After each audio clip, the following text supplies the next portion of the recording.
ጨርሰናል። ከዚህ በኋላ አልከራከርም። ስለዚህ በእምነት ብቻ እንሄዳለን ነው ማለት ነው አይደል? ሁላችንም ንስሐ ሳትገባ የለም ካንተ ኮንፊርም ካላረክ ንስሐ ስራ ነው እንዴ? ንስሐ ምን ማለት ነው? መጸጸት ማለት ነው። ማን ነው የሚጸጸተው? ሰውየው። አንተ ከአንተ ነው የሚጠበቀው። ልክ ነው። ጌታስ ምን ይሰጣል? ጸጋውን ያበዛልሃል። ስለዚህ ከአንተ የሚጠበቃለ ከጌታ የሚጠበቃለ ማለት ነው አይደለም? ታዲያ እምነት ያለው እኮ ታንኪ በቃ ጨርሻለሁ። እንዲህ ነው የምታምነው አንተ? ጨርሻለሁ። አንተ እንዲህ ነው ወይ የምታምነው? ወዳጅ እንደ መጀመሪያ ይኸው እዛ ጋር ምን አልኩት?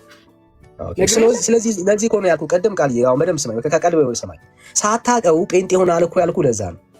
አየህ አሁን አንተ ስም ነው ታይትል ነው ኦርቶዶክስ ምናምን ነው ታይትል ያስከው። ኦርቶዶክስ ግን ምን ብላ እንደምታምን ላሳይ። አንዴ ኦርቶዶክስ ምን ብላ እንደምታምን ላሳይ። ኦርቶዶክስ የምታምነው በእምነት ብቻ ሳይሆን ኦርቶዶክስ የምታምነው እምነት ሲደመር ስራ ነው የምታምነው። አየህ የኦርቶዶክስ እምነት የኦርቶዶክስ ነገር የኦርቶዶክስ ሲደመር ስራ ነው አይደለም። አላስተካክል ምን ምታስተካክል እኔ ነው እንዴ? እምነት ሲደመር ስራ ሲደመር አይደለም። እምነት ከስራ አይነጠልም ነው የምትለው። ወዴት ይላል? ታዲያ ያው አይደል? እሱን እኮ ነው እና በቃ ነገርከኝ እኮ ይሄው እምነት ካልሰራ በየቀኑ ኮንፊርም እያደረክ እኮ ነው ያንተ። አንዴ ካልሰራ አንዴ አትደረግ ካልሰራ አትድንም ነው እያለች ያለችው አይደል? አይደል? እምነት ሲደመር ስራ ቆይ ንስሐ ካልገባው እጠፋለሁ እያልክ እኮ ነው። በዚህ አነጋገር ወንድሜ ገብታል። ንስሐ ስራ ሆኖ አያውቅም እኮ ንስሐ ካልገባህ ትጠፋለህ። አልጠፋም አትደረግ። ቤተክርስቲያን ስራ የምትለው ኖ ያንተ ጥያቄ ነው። ቆይ ንስሐ አይደለም። አትደረባ። ተረጋግተህ ለምን አታወራም? ተረጋጋ እንጂ ብራዘር። አሁን ተግባባን አይደለ? ዋናው እኮ እንድንግባባ ነው አይደል? የግድ ተለያይተን በሀሳብ መሄድ የለብንም እኮ ግን ያለውን ሪያሊቲን ደግሞ አክሴፕት ማድረግ አለብን። ኦኬ ቤተክርስቲያኒቷ ውስጥ ነገረ ድነቷ ጋር አብሮ እምነት ብቻውን ያድናል አትልም። እንዳንተ አንተ እምነት ብቻ ያድናል አልክ። ቤተክርስቲያን ግን እምነት ብቻ ያድናል ብላ አታምንም። ኦኬ ይሄ ትምህርት የጴንጤ ትምህርት ነው። ምክንያቱም ኦርቶዶክስ ቤተክርስቲያን የምታምነው እምነት እዚህ ላይ ምን ሲጨመርበት ነው? ስራ ሲጨመርበት ነው። ኦኬ ይሄ ደግሞ ነገረ ድነትን የኦርቶዶክስ ቤተ ነገረ ድነትን አያሳይም። አንተ ግን የነገርከኝ እዚህ ላይም እምነት ብቻ ነው፣ እዚህ ላይም የነበረን እምነት ነው ያሳየኝ፣ እዚህ ላይም ያለን እምነት ነው ይቀጥላል። እሺ አሁን ልናገር። እሺ ንስሐ ካልገባ አንተ ትጠፋለህ አጠፋም? የዘላለም ህይወት ታጠዋለህ? ንስሐ ያልገባ ሰውማ ከእግዚአብሔር ጋር እንዴት ይታረቃል? ስለዚህ ይጠፋል ማለት ነው።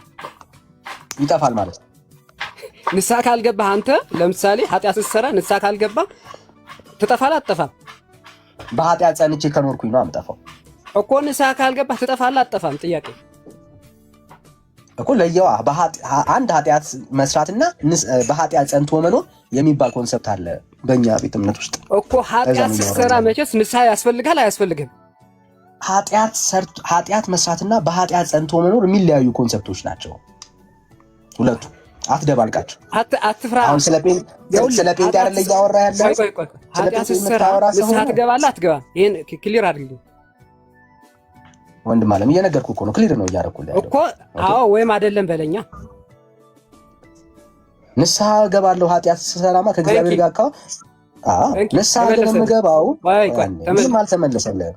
እሺ ቀጥል። ቃል ነው የምትፈልገው ብራዘር። ባይዘው ፖለቲካ ካንተ በልጣለህ። ከፈለክስ ልሰራልህ እችላለሁ። አሁን ቁጭ አድርጌ ቀጥል። አየህ ሰው ንስሐ ይገባል፣ ንስሐ መግባት አለበት። ኦኬ ግን አንድ ክርስቲያን በክርስቶስ ኢየሱስ አምኖ እየኖረ ንስሐ የሚገባው ንስሐ ማለት ከእግዚአብሔር ጋር ያለህን ግንኙነት እያስተካከልክ የምትሄድበት መንገድ ነው። ኦኬ ይሄ ማለት አሁን በዛሬ ውሎዬ ሳላስብ ዋሽቼ ወይ ደግሞ ሰውን በድዬ ብሞት የዘላለም ሕይወት አጣለሁ ማለት አይደለም። ምክንያቱም በኃጢአት ጸንቶ መኖርና ሰው በደልን መፈጸም የሚለያዩ ኮንሰፕቶች ናቸው። ኦኬ ሁለቱን መለየት መቻል አለብን። በኃጢአት ጸንቶ መኖር ማለት በኃጢአት ጸንቶ የሚኖር ሰው ምን አይነት ሰው ነው ካልከኝ፣ ለኃጢአት ለበደል የሚገዛ ኦኬ፣ በተደጋጋሚ የኃጢአት በደል ውስጥ የወደቀ ሰው። ያ ሰው ገዢው ማን ሆኗል? ኃጢአት ሆኗል፣ በደል ሆኗል። አንድ ሰው ደግሞ ለሁለት ጌቶች መገዛት አይችልም። ግን አንድ ሰው ጤነኛ ሰው በክርስቶስ ኢየሱስ ስለሚመላለስ ሰው የምታወራኝ ከሆነ ያ ሰው ድንገት እንኳን ሳያውቅ ኃጢአት ሰርቶ ቢሞት የዘላለም ሕይወትን ያገኛል። ከምን አንጻር ብለህ ብትጠይቀኝ ስለሱ ኃጢአትና በደል ዋስና ጠበቃ የሆነው ኢየሱስ ክርስቶስ ስላለው። ለምን? ጌታው አሁንም ኢየሱስ ስለሆነ። ማስረጃ ልስጥ ከእግዚአብሔር ቃል። ይኸው ከእግዚአብሔር ቃል ማስረጃ ልስጥ። ይኸውልህ ዳኒ፣ ጥያቄ አልገባህም ማለት ነው? ገብቶኛል። ስለገባኝ ነው መለስ። ቆይ እኮ ልመልስልህ። እሺ፣ ንስሐ ለምንድን ነው ንስሐ የምትገባው? ስንገራ ንስሐ ማለት መመለስ፣ መጸጸት ማለት ነው ብራዘር። ኦኬ፣ ወደ መንግስት መመለስ ነው አይደለም? አይደለም። አየህ፣ አሁን ስለዚህኛው ህይወት የምታወራ ከሆነ በቅድስና ስለመመላለስ ህይወት ውስጥ የምታወራ ከሆነ ኦልሬዲ እኔ መንግስት ውስጥ ነኝ ያለሁት። ምን ማለት ነው? እግዚአብሔር ስበድል ከመንግስቱ እየፋቀኝ ልጅነቴን እየሰረዘ ከዛ ደግሞ ንስሐ ስገባ ዳግም ልጅነቱን እየሰጠ ወደ መንግስቱ እየመለሰ የሚኖርበት ክርስትና ካላለ መስማት አለብህ ብራዘር፣ ካልሆነ መስማት አለብህ። ኦኬ፣ ስለ እግዚአብሔር መንግስት ስለ እግዚአብሔር ልጅነት የምታወራው እዚህ ጋር ነው። መቼ? ገና የዳንክ ጊዜ ማለት ነው። ስለዚህ በዚህኛው ሞመንት ላይ ሰዎች ንስሐ የሚገቡት ምንድነው? እሱ የአቅጣጫ ለውጥ ነው የሚያመጡት። ይጸጸታሉ፣ በክርስቶስ ኢየሱስ እንደሚታጠቡና የእግዚአብሔር ልጅ ይሆናሉ። በምን ብቻ? በእምነት ብቻ። ይህ ክርስትና። ከዛ እዚህ ጋር የጀመሩት ህይወት ቆይ አንዴ ብራት ተመለሰ። ከተመለሰ ችግር የለም። እሺ ስላልክ ያው እንደተመለሰልህ አሰብኩኝ። ችግር የለም።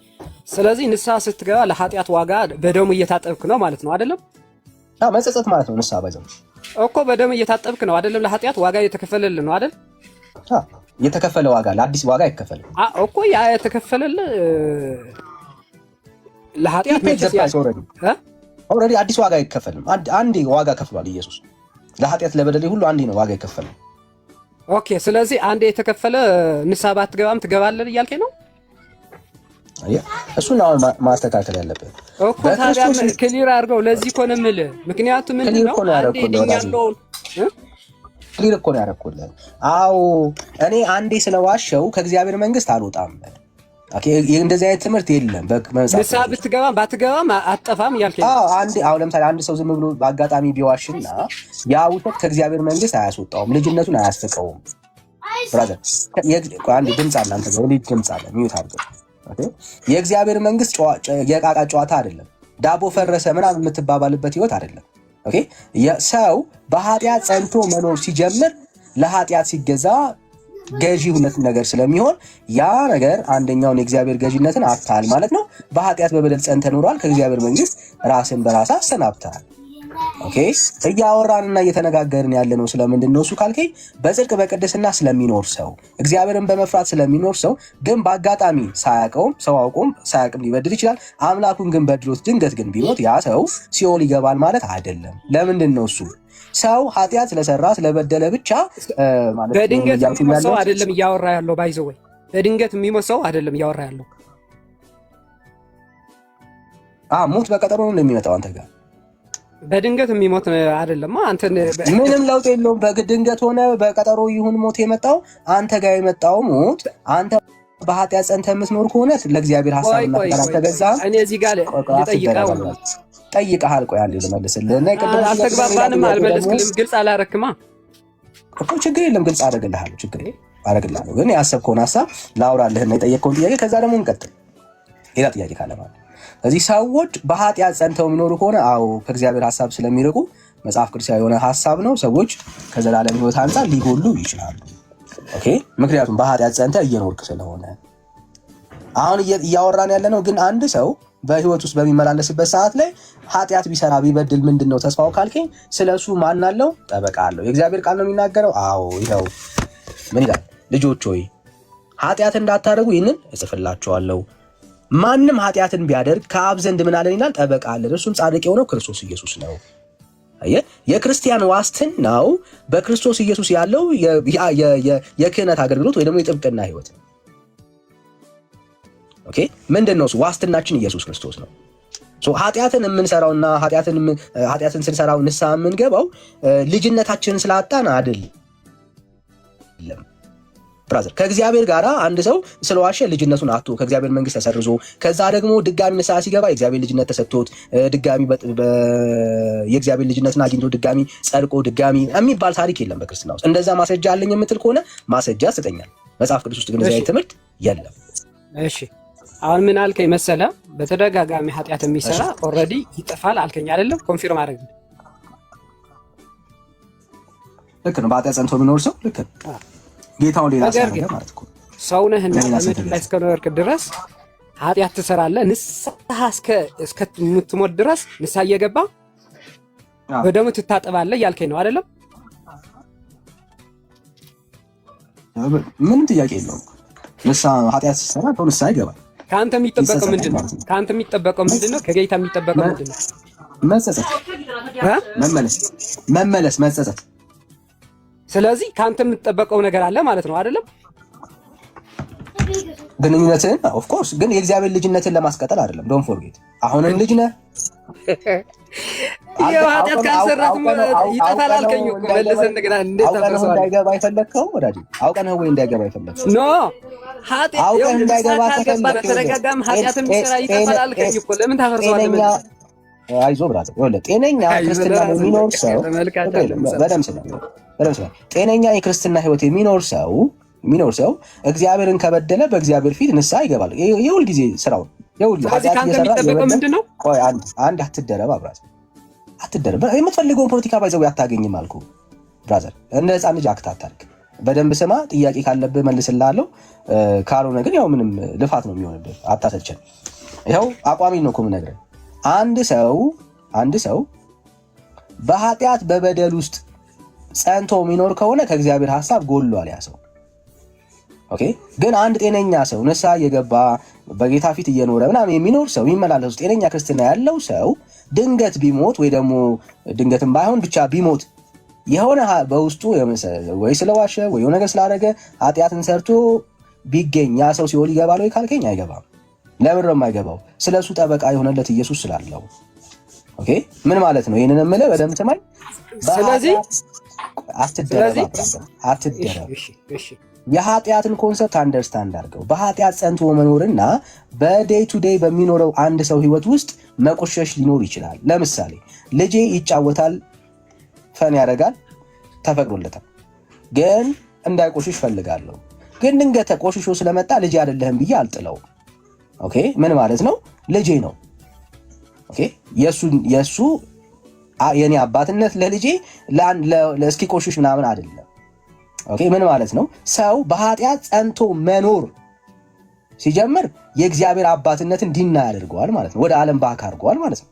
ያ ሰው በሚያደርገው በሚሰራው ኃጢአትና በደል ተጠያቂ ነው የሚሆነው። ኦኬ።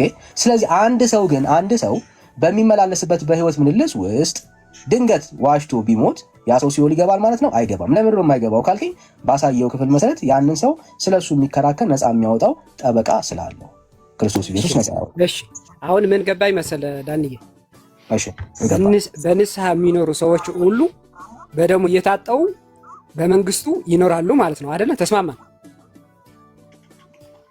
ልክ ነው። በመንግስቱ የሚኖር ሰው ነው ንስሐ የሚገባው እኮ። ንስሐ የሚገባ ማለት ንስሐ ከገባ ምንድን በደም እየታጠብክ ኃጢአት ይቅር እየተባለ ነው የሚሄደው አይደል? ልክ ነው። ታንኪ ዩ። ንስሐ የማይገባ ደግሞ በኃጢአት ጸንቶ የሚኖር ደግሞ ይወጣል ከመንግስቱ አይደለም? አይደለም። በኃጢአት ጸንቶ የኖረ ሰው እኮ የኖረ ሰው ማለት በኖርማል ላይፍ ስታይሉ ለኃጢአትና ለበደል እየተገዛ ባክ ያደረገ ሰው ከእግዚአብሔር መንግስት የጎደለን ሰው ነው የምናወራው። ያ ሰው ኦልሬዲ ቢሞት መጀመሪያ ኦልሬዲ እኮ ሞቷል። ጌታ ኢየሱስ ክርስቶስን የህይወቱ ጌታና ዳኛ አድርጎ አይደለም እየኖረ ያለው። ምን ማለት ነው? በኃጢአት ጸንቶ እየኖረ። ስለዚህ ጸንቶ መኖር ማለት በንስሐ ሁሌ ይቅርታ ምህረት ትጠይቃለህ ማለት ነው አይደለም? አይደለም። ጸንቶ መኖር የሚባል በንስሐ ጸሎት አልገባህም ወይ ደግሞ ልትሰራው የፈለከው ፖለቲካ አልገባህም። ለራስህ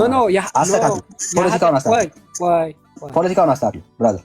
ኃጢአት ስትሰራ ምንድን ነው? ደም ነው አይደለ? ስርየት ያለው አስተካክለውና ሙሉውን ጠይቀኝ። አስተካክለውና ለፖለቲካ እንዲመች ሙሉውን አድርገህ ጠይቀኝ። ከዛ እኔ ማስተካከል ለምን ኃጢአት ስትሰራ ደም ነው የሚያጥፋ አይደለም? ጥያቄን ሙሉውን ብራዘር በቃ ጠየቅኩ። በቃ ይሄን ጥያቄ ወራጅ ሙሉውን ጨርሰው ሐሳቤን ጨርሰውና ከዛ መልስልሃል። አሁን እኮ ዳንዬ ምን ጨርሰው እኮ አልኩህ። ጥያቄ ያለኝ የምትሆን ጨርሰውና ከዛ ልመልስልህ። አሁን ምን ተስማማን? በቃ ተስማምተናል። ባይዘው ምን አልከኝ መሰለህ? ምንም አልተስማማንም። ገና አልገባህም። ይኸው ጥያቄ እንኳን መጠየቅ እኮ አልቻልክም። ጥያቄ ራሱ መጠየቅ እኮ አልቻልክም። ብራዘር እንዴ አንተ ነው የደነገጥከው እንጂ እኔ ምን ያስደነግጠኛል? እኔማ እያስረዳሁ ነው የምደነግጥበት። ያው ንስሐ ስትገባ ኃጢአት ስትሰራ ንስሐ እንገባለን አላልከኝም? በደሙ እንታጠባለን አላልከኝም? ጥቅስን ጠቅሰህ እንደዛ ብለኸኛል አላልከኝም? ጥያቄ ምንድን ነው ብራዘር? አፍጥ ነው ገብተህ በደንብ ነው የገባህ። ባይዘው ስለተበላ ነው። ምንም እኔ የማምንበት ነው ነበር። ምንድነው ጥያቄ? ስለመጣ ነው ገብተሃል። ባይዘው ጸንተ መኖር የሚል ገብተሃል። በደንብ ነው የገባህ። ምንድነው ጥያቄ? እስቲ ንገረኝ። አሁን ይሄ ጥያቄ ስትሃል በለኝ፣ ችግር የለም። ይኸውልህ በራስ ነው እየሳቅ ያለውና በጣም ተመችቶኝ። ምን አልከኝ መሰለህ? ንስሐ የማይገባ በኃጢአት ጸንቶ የሚኖር ይጠፋል አልከኝ። ተስማማው። ነገር ግን ኃጢአት የሚሰራ አማኝ ንስሐ እየገባ በክርስቶስ ደም እየታጠበ ይኖራል አልከኝ። ተስማምተናል አይደል? ልክ ነው። ቴንክ ዩ። ስለዚህ ጸንቶ መኖር የኦርቶዶክስ ነው። ግን ያወራው ገብቷቸው እናንተ ገብቷቸው እኔ ማለት በጣም ብዙ ሰው አይቻለሁ። ግን ለራስ የምታወራው ራሱ የገባህ አይመስልም። መጀመሪያ ፖለቲካ ለመስራት አትሊስት የምታወራውን ነገር ማወቅ መቻል አለብን። አየህ፣ የምታወራውን የማያውቅ ሰው ፖለቲካ እንኳን መስራት አይችልም። አሁን ለራስ አማላጅ ነው ስትል እኮ ምን ማለት ነው? ገና አንዴ እሱ ክርስቶስ ኢየሱስ ደግሞ አማላጅነት ደግሞ ሄደን እናወራለን። ችግር አትደረባ ስትል እኮ ደግሞ እያጠረኝ ነው። ገና አንዴ አትደረባ። እሱ ላይ ደግሞ እንሄዳለን እኮ አልኩ። ኦኬ ሶ ምንድነው እያወራን ያለ ነው? በጣም እኮ ሲምፕል ነገር ነው። ሰው በኃጢአት ጸንቶ የሚኖር ከሆነ ከእግዚአብሔር ሐሳብ ይጎላል። መጽሐፍ ቅዱሳዊ ትምህርት ነው። ከፈለግ በማስረጃ ማውራት እንችላለን። ግን አንድ ሰው ጤነኛ ክርስትና ህይወት እየኖረ በሚመላለስበት ሰዓት ላይ ድንገት ኃጢአት ሰርቶ ስለሞተ ያ ሰው ሲኦል ይገባል ወይ ካልከኝ አይገባም። ለምን ነው የማይገባው? ኃጢአት በሰራን ቁጥር ከእግዚአብሔር መንግስት እየወጣን ልጅነታችን እየተሻረ ከዛ ደግሞ ንስሐ ስንገባ ደግሞ ዳግም የእግዚአብሔር ልጅ እየሆንን ዳግም ደግሞ ጽድቅና ቅድስና እየተሰጠን የምንኖር ሰዎች አይደለንም። ስለዚህ እግዚአብሔር ጌታ ያኖራችኋል ወይ? አዎ ያኖረናል። ባይዘው የመቀደስ ህይወት ወይ ደግሞ አሁን እየተቀደስን ነው ብለን ስናወራ የልጁን መልክ ጌታችን ኢየሱስ ክርስቶስን የመምሰል ህይወት ነው የሚደረገው። ያንን የሚያደርገው ደግሞ ጌታ ራሱ ነው የሚያደርገው። ስለዚህ ያንን ህይወት ውስጥ በልጁን በመምሰል ህይወት ውስጥ ትላንትናችንን እየጣልን ነገ ላይ ያለውን ያንን አዲሱን ህይወት ለመያዝ እየተዘረጋን እንኖራለን። በዛ ህይወት ውስጥ እናንቀላፋለን። በዚህ ውስጥ ፐርፌክት የልጁ መልክ ይመጣል ወይ? ላይመጣ ይችላል። በዚህ ውስጥ ግን የሚረዳና የሚያግዝ የማን ጸጋ አለ? የልጁ የክርስቶስ ኢየሱስ ጸጋ አለ። ያኖረናል። እንሞታለን። ስንሞት ደግሞ ዳግም ትንሣኤ ይመጣል። ሙሉ የሆነው ማንነታችን እናገኛለን ማለት ነው። ክርስትና ይሄ ነው። ስለዚህ እኔ ስለዋሸው እንትን ስላልኩኝ የዘላለም ህይወትን አጣለሁ ወይ? አላጣም። ለምን ነው የማላጣው? በኃጢአት ጸንቼ የማልኖር ከሆነ እኔ ያንን ህይወት እግዚአብሔር ልጅነትን ከኔ ወስዶ ከዛ ደግሞ ንስሐ ስገባ ልጅነትን ዳግም የሚሰጠኝ ሰው አይደለም። ይሄ ደግሞ የሁላችንም የቤተ እምነታችን እምነት ነው። ብራዘር እምነት ነው። አንተንም ቢሆን ልጠይቅ እኔ አንተ ስለገለፈት ከአንተ አሁን ደግሞ እኔ በተራዬ ልገልፈት ችግር የለም። ልክ ስትዋሽ ልጅነትን ታጣለህ። ተስማምተናል እኮ በቃ ወደኛ ስለመጣ አልተስማማን። እኔ የፈለኩት ምንድን ነው? ምን አለ መሰለህ እኔ ጠየቅኩ። አትደበቅ። አሁን ሰው ሲዋሽ እኮ ተገማመጣለህ። እኔ ለምን ስጠይቅህ እኮ ካላወራ አንተ ነው የፈራው፣ እኔ አይደለሁ። ቆይ እኮ ጠየቅኩ። አሁን ስለጠየቅከኝ ነዋ፣ ስለጠየቅከኝ ነው ያወራሁት። አሁን ደግሞ እኔ ጠየቅኩ፣ ከዛ እኔ ዝም እላለሁ። ስታወራ እኔ ዝም እላለሁ። በቃ ጨርሰናል። የኔ እምነት ኮንፊርም ስላደረግልኝ አመሰግናለሁ አልኩ እኮ። ድነናል። አልጨረስንም። በንስሐ ጸንተን እየኖርን አልጨረስንም። ወዳጅ አልጨረስንም። ብራዘር አልጨረስንም። አንድ ሰው ስለዋሸ የእግዚአብሔር ልጅነትን ያጣል? አፍጥ ነው። ካላፈርክበት ተናገር። እምነትህ ሚዩት ነህ እያወራ አርሰናል። በቃ ድጋሜ ምነግር ነገር የለም። በቃ ስለሚያፍርበት አሁን አያወራም። እምነቱን ስለሚያፍርበት ማለት አየህ፣ የሚያሳፍር እምነት ነው ያለህ ማለት ነው አንተ። አየህ፣ ሰው የሚያሳፍር እምነት ሲኖረው እባክህ ይኸው ደብዳቤ ጻፍኩ እኮ የገለጽኩልህ እምነት እኮ ነው። ምን የሚያሳፍረኝ ነገር አለ? የሁሉ ደብዳቤ ችግር አሁን ታችሁ ነሳቅ እና እንደዚሁ ነው። ልክ ስትዋሽ ልጅነትን ከሰማይ የሚሻር ትንሽ እንትን ስትናገር ደግሞ ልጅነት ከሰማይ ከህይወት መዝገብ ላይ የተጻፍ ከሆን የምትሰረዝ ሰው ምናምን ከሆን ተሳስተሃል። እንደሱ አይነት ክርስትና የለም። ግን ላሳየ ያው እንዲጠቅም ማለት ነው። ቤተክርስቲያን እኛ እንዲህ ያለን እምነት በክርስቶስ ኢየሱስ ነው ያለው አይደል? ይሄንን የመዳን ተስፋ ያለን በማን ነው? በክርስቶስ ኢየሱስ ነው። በኦርቶዶክስ ጭራሽ ድነት ይታጣል ወይ ካለ ይኸው ላሳይ። በኦርቶዶክስ ጭራሽ ድነት አይታጣም። በኦርቶዶክስ ድነት አይታጣም። በኦርቶዶክስ ድነት አይታጣም። የትኛውንም ኃጢአት የትኛውንም በደል ስራ በኦርቶዶክስ ሰው ድነቱን አያጣም። የትኛውንም በደል የትኛውንም ኃጢአት ብትሰራ በኦርቶዶክስ ድነትን አታጣም። እኛ አሁን በክርስቶስ ኢየሱስ ላይ ያለን እምነት እነሱ በቅዱሳን ላይ ያላቸው። ኦኬ እኛ በኢየሱስ ነው አይደል ያለን። አሁን በኢየሱስ ያለን እምነት እነሱ በቅዱሳንና በጻድቃን ላይ ያላቸው ምን ማለት ነው? ያው ላሳይ። አሁን በደንብ እንድትስቅ ፈልጋለሁ። በደንብ ማለት ነው። ይሄ የኦርቶዶክስ መጽሐፍ ነው። ሰው እንዴት ድነቱን እንደማያጣ በማስረጃ ላሳይ። ንስሐ ሳይገባ ስራ ሳይሰራ ኦርቶዶክስ ሰው እንደሚድን ታስተምራለች። ከፈለግ ስክሪንሻት አድርገው። እንደዚህ ይላል። ዳግመኛ ከዕለታት በአንደኛው ቀን እናታችሁ ክርስቶስ ሰምራ የመላእክት አለቃ ቅዱስ ሚካኤል ወደ ሰማይ አሳርጎ ከፈጣሪዋ ፊት አቆማት። ጌታም በየዕለቱ ከሲኦል 3000 ነፍሳትን እንድታወጣ ስልጣን ሰጣት ወይም ቃል ኪዳን ገባላት ይላል። ከየት እንድታወጣ? ከሲኦል። ሲኦል የሚገባ ሰው ምን አይነት ሰው ነው? ኃጢአተኛ በደለኛ ሰው፣ ንስሐ ያልገባ ሰው። በማን አማካኝነት ወጣ ይላል? በክርስቶስ ሳምራ ወጣ ይላል። ሂሪቲዝ የኦርቶዶክስ ትምህርት ብራዘር። እንዲህ አይነት ትምህርት ይዘህ እኛ ላይ የምትስቅበት ምንም ግራውንድ የለም። አየህ፣ እኛ እያወራን እየተናገርን ያለ ነው በእግዚአብሔር ልጅ በክርስቶስ ኢየሱስ በተደረገው በመስቀል ስራ። አዎ ስለኛ ጠበቃ የሆነ ዋስ የሆነ ኢየሱስ ስላለን፣ አዎ ተስፋችን ኢየሱስ ነው። አንተ እኮ ክርስቶስ ሳምራን ይዘህ ከሲኦል እንደምትተርፍ ታምናለህ። ክርስቶስ ሳምራ ብቻ ናት እንዴ? አይደለችም። የትኛውም ገድልና ተአምራት ላይ ይሄ ቃል ኪዳን የሌለው ሰው የለም። ኃጢአተኛ ነኝ በደለኛ ነኝ ያለ ሰው ሲኦል እንኳን ገብቶ ተስፋ ይኖረዋል። ዘርአ ብሩክ አለው፣ ተክለ ሃይማኖት አለው፣ ሌሎች ቅዱሳን ጻድቃኖች አላቸው። በኦርቶዶክስ ውስጥ እኮ ድነት አይታጣም ነው። ይሄው እኮ ፖይንቱ ይሄ ነው። አይታጣም ድነት እያሳየው ነው ያለው። እኛ እንደዚህ ስለሆነ ሰው አይደለም እያወራን ያለን፣ ሲኦል ስለሚገባ ሰው አይደለም እያወራን ያለን። ግን አንድ ሰው በጽድቅ በቅድስና እየኖረ እግዚአብሔርን በመፍራት እየተመላለሰ እያለ ድንገት ቢዋሽ ልጅነቱን ያጣል የሚል ትምህርት መጽሐፍ ቅዱሳዊ ኤቪደንስ የለም። ያ ሰው ይድናል ወይ? አዎ። እንዴት ነው የሚድነው ካልከኝ ስለሱ ጠበቃና ዋስ የሆነ ኢየሱስ ስላለው መጽሐፍ ቅዱሳዊ ትምህርት ስለሆነ። ሰው በኃጢአት ግን ጸንቶ የሚኖር ከሆነ በበደል ጸንቶ የሚኖር ከሆነ ያ ሰው የዘላለም ሕይወት ተስፋ የለውም። ለምን? ጌታና አንድ ሰው ለሁለት ጌቶች መገዛት አይችልም። ወይ ለአንዱ ይገዛል ወይ ሌላ ይገዛል። ስለዚህ ለኃጢአት ለበደል ለክፋት የምትገዛ ከሆነ ኦልሬዲ ጌታን ቀይረሃል። አንተ ኦልሬዲ ውሳኔ ዴሊበሬትሊ እያደረክ ያለው ለሌላ አምላክ ለሌላ ጌታ እየተገዛ ነው ያለው። ያንተ መጨረሻ ለገዛው ጌታ ነው የሚሆነው። ኦኬ። የእግዚአብሔር ቃል ኃጢአተኛ በደለኛ ሰው ድንገት አሁን አንድ ክርስቲያን ኃጢአት ንስሐ የምንገባው ድንገት በምንሄድበት አቅጣጫ በምንኖርበት ህይወት ውስጥ ከእግዚአብሔር ጋር በደል ስንፈጽም ግንኙነት ነው ከጌታ ጋር ያለን ግንኙነት። ሲኦልን ፈርተን ነው ንስሐ የምንገባው? አይደለም። ኦኬ። ከወደደን ካፈቀርነው ሰው ጋር እንደበደልን እንዳሳዘነን ሲሰማን ምን እናደርጋለን? ንስሐ እንገባለን። ንስሐ የምንገባበት ኬዝ ምንድን ነው ካልክ አምላኬን ጌታዬን ስለበደልኩኝ ስላሳዘንኩኝ ነው። ኦኬ። ሪሌሽንሺፕ ነው ከጌታዬ ጋር የሚያቆየኝ። ኦኬ።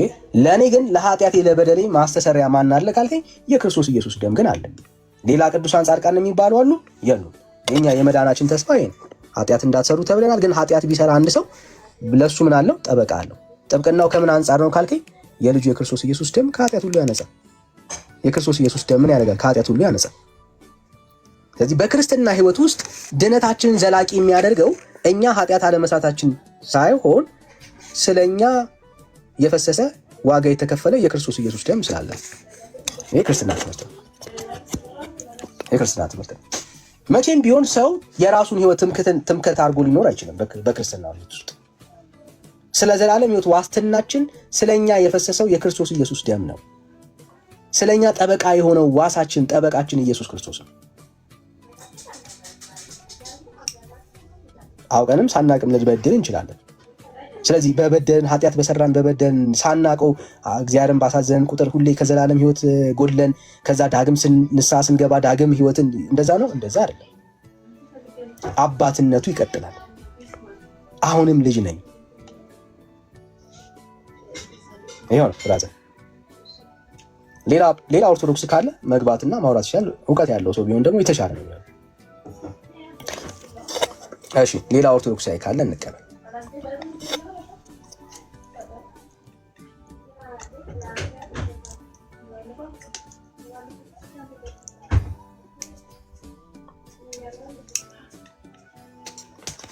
ዲሞኒ የኔ ፍቅር አሴ ተነሳሽልኝ? ላቪኒ ቆንጆ ተኛሽ አይደል? እሺ ነው ቆንጆ። እሺ ሌላ ኦርቶዶክሳዊ ካለ እንቀበል። ሌላ ኦርቶዶክሳዊ ካለ እምነት ብቻ አያድንም የሚል ሰው ካለ መግባትና መሞገት ይችላል። ኦርቶዶክስ ግን እምነት ብቻ ያድናል ብላ አታምንም። ኦኬ ራሳችሁ መፈተሽ ያለባችሁ ለዛ ነው። እምነት ብቻ ያድናል የሚል ኦርቶዶክስ ካለ እሱን ገብቶ ሐሳቡን ማሳየት ይችላል። ቤተክርስቲያኒቷ ውስጥ ግን ሰው በእምነት ብቻ ይድናል የሚል ትምህርት ቤተክርስቲያኒቷ ግን የላትም። ሌላ የምትጨምራቸው ነገሮች አሉ ከእምነት ውጭ። ለመዳን ለመጽደቅ የእግዚአብሔር ልጅ ለመሆን የምትጨምራቸው ትምህርቶች አሉ። እነኚህ ትምህርቶችን ነው እያየን ያለን። አንድ ሰው ስላመነ ብቻ በኦርቶዶክስ ይድናል ወይ? አይድንም። እንደውም በአብዛኛው ኦርቶዶክሳዊ ሳይጠመቅ አይድንም ነው የሚለው። ኦኬ ከእምነት ይልቅ ጥምቀትን ነው የሚያስቀድሙት። አንድ ሰው ስላመነ ዳና አይባልም መጠመቅ አለበት ብለው ነው የሚያምኑት። በእምነት ብቻ እንድናለን የሚል ኦርቶዶክሳዊ የለም ማለት ነው። ኦኬ እምነት እዛ ቤት ቫልዩ የለውም። እምነት እዛ ቤት ቫልዩ የለውም።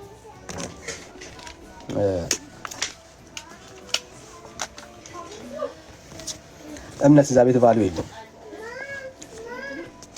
የሚያሳዝነንም ይሄ ነው። ባይዘው የእግዚአብሔር ልጅ ኢየሱስ ክርስቶስ በመስቀል ላይ የከፈለው ዋጋ የሰራው የመስቀል ስራ ለአብዛኛው ሰው በቂ እንደሆነ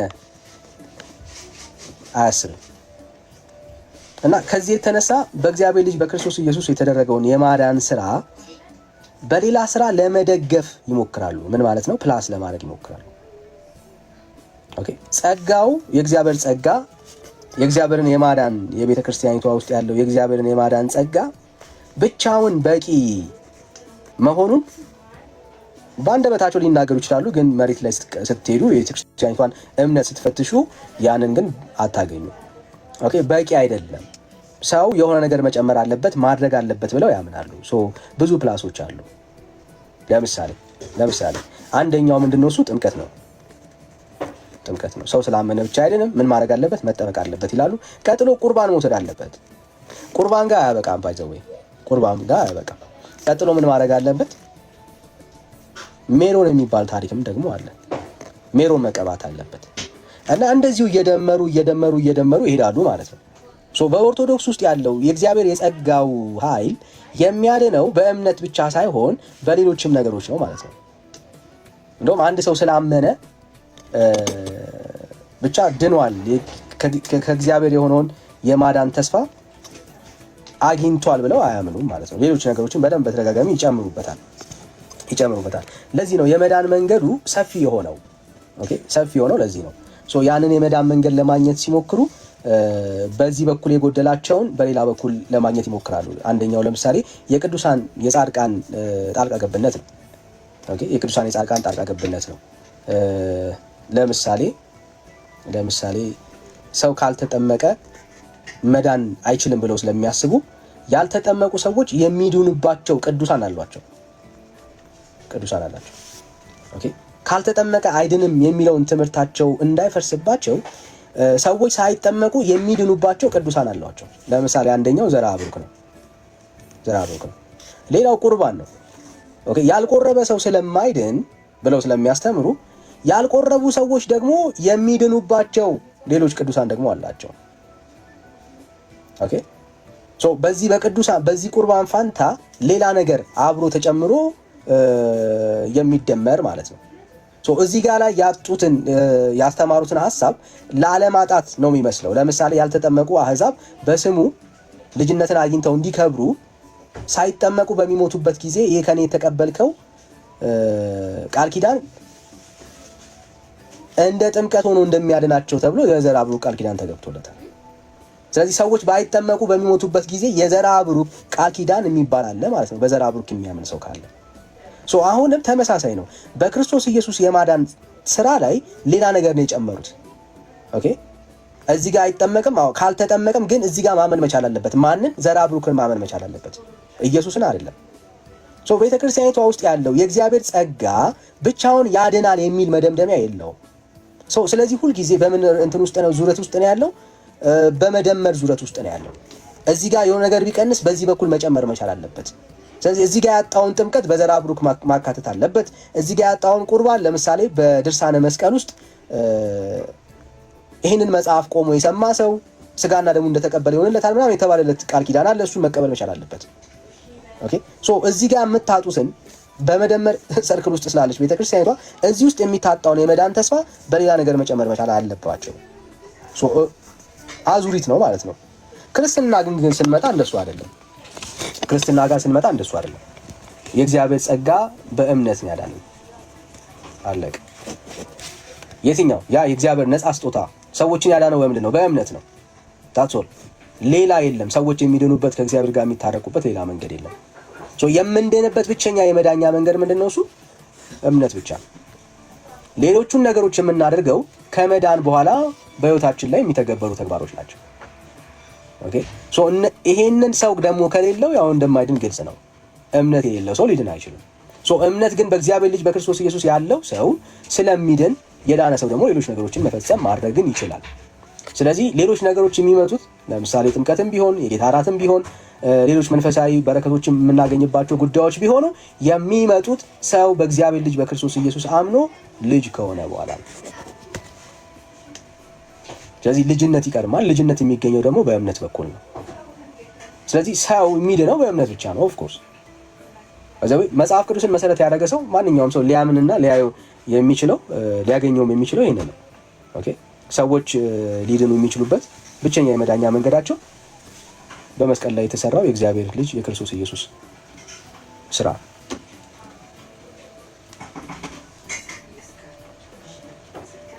አይ ጴንጤዎች ተሳስታችኋል፣ ሰው በእምነት ብቻ አይድንም የሚል ሰው ካለ ግን መቀበል እንችላለን። ሰው በእምነት ብቻ አይድንም ብሎ የሚያምን ሰው ካለ መቀበል ግን እንችላለን። በእምነት ብቻ ሰው ሊድን አይችልም። እኔ ማስረጃ አለኝ። ቤተክርስቲያኒቴ በእምነት ብቻ አይድንም ብላ ታስተምራለች። እንደ አንድ ኦርቶዶክሳዊ በእምነት ብቻ አንድንም የሚል ኦርቶዶክሳዊ ካለ ግን በደስታ መቀበል እንችላለን። ካላችሁ ማለት ነው። ካላችሁ መወያየት እንችላለን። ሐሳብም ጥያቄም ካላችሁ መነጋገር እንችላለን። በእምነት ደረጃ ቤተክርስቲያኒቷ ንጹህ ወንጌል የሚመስሉ ትምህርቶች የምትናገርበት ሐሳብ አለ። አንዳንድ ያው ትረሳውና በእምነት ብቻ ሰሞኑን ምናልባት አንድ ቪዲዮ እያየው ነበርና ሲላሰማችሁ ምናልባት ፊት ለፊት ላይ ካገኘሁት እኛ እኮ ሰው በስራ እኮ ይድናል ብለን አናምንም ምናምን ብለው ሲናገሩ እንሰማቸዋለን። ግን መሬት ላይ እውነት ለመናገር እሱ ሐሳብ የለም። እሺ ቆይ ላሳያችሁ። አይ ቲንክ ማገኘው ይመስለኛል። እሺ ቴንክ ዩ ጋይስ። ሼር፣ ኮፒ ሊንክ፣ ታፕ እናርግ። ጸጋ ይብዛላችሁ። እሺ ሐሳብ ካላችሁ መስጠት ይችላላችሁ ወንድሞች። ቤካዬ ሰናይ ሐሳብ ካላችሁ መቀጠል ትችላላችሁ። አንድ ደቂቃ ላሰማችሁ ቪዲዮ።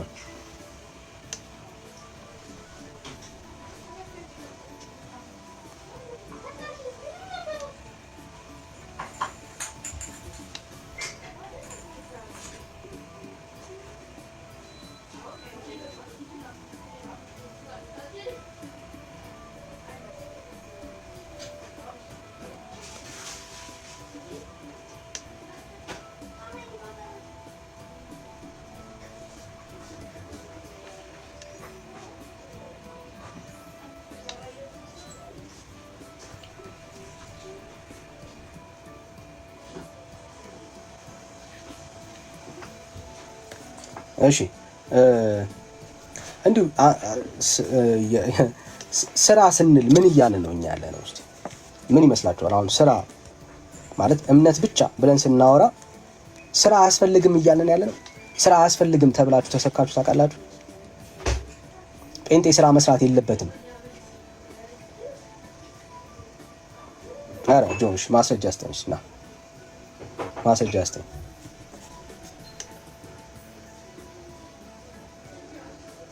እሺ ማስረጃ ጴንጤ ስራ እሺ ማስረጃ ና ልክላለሁ ና ማስረጃ አንተ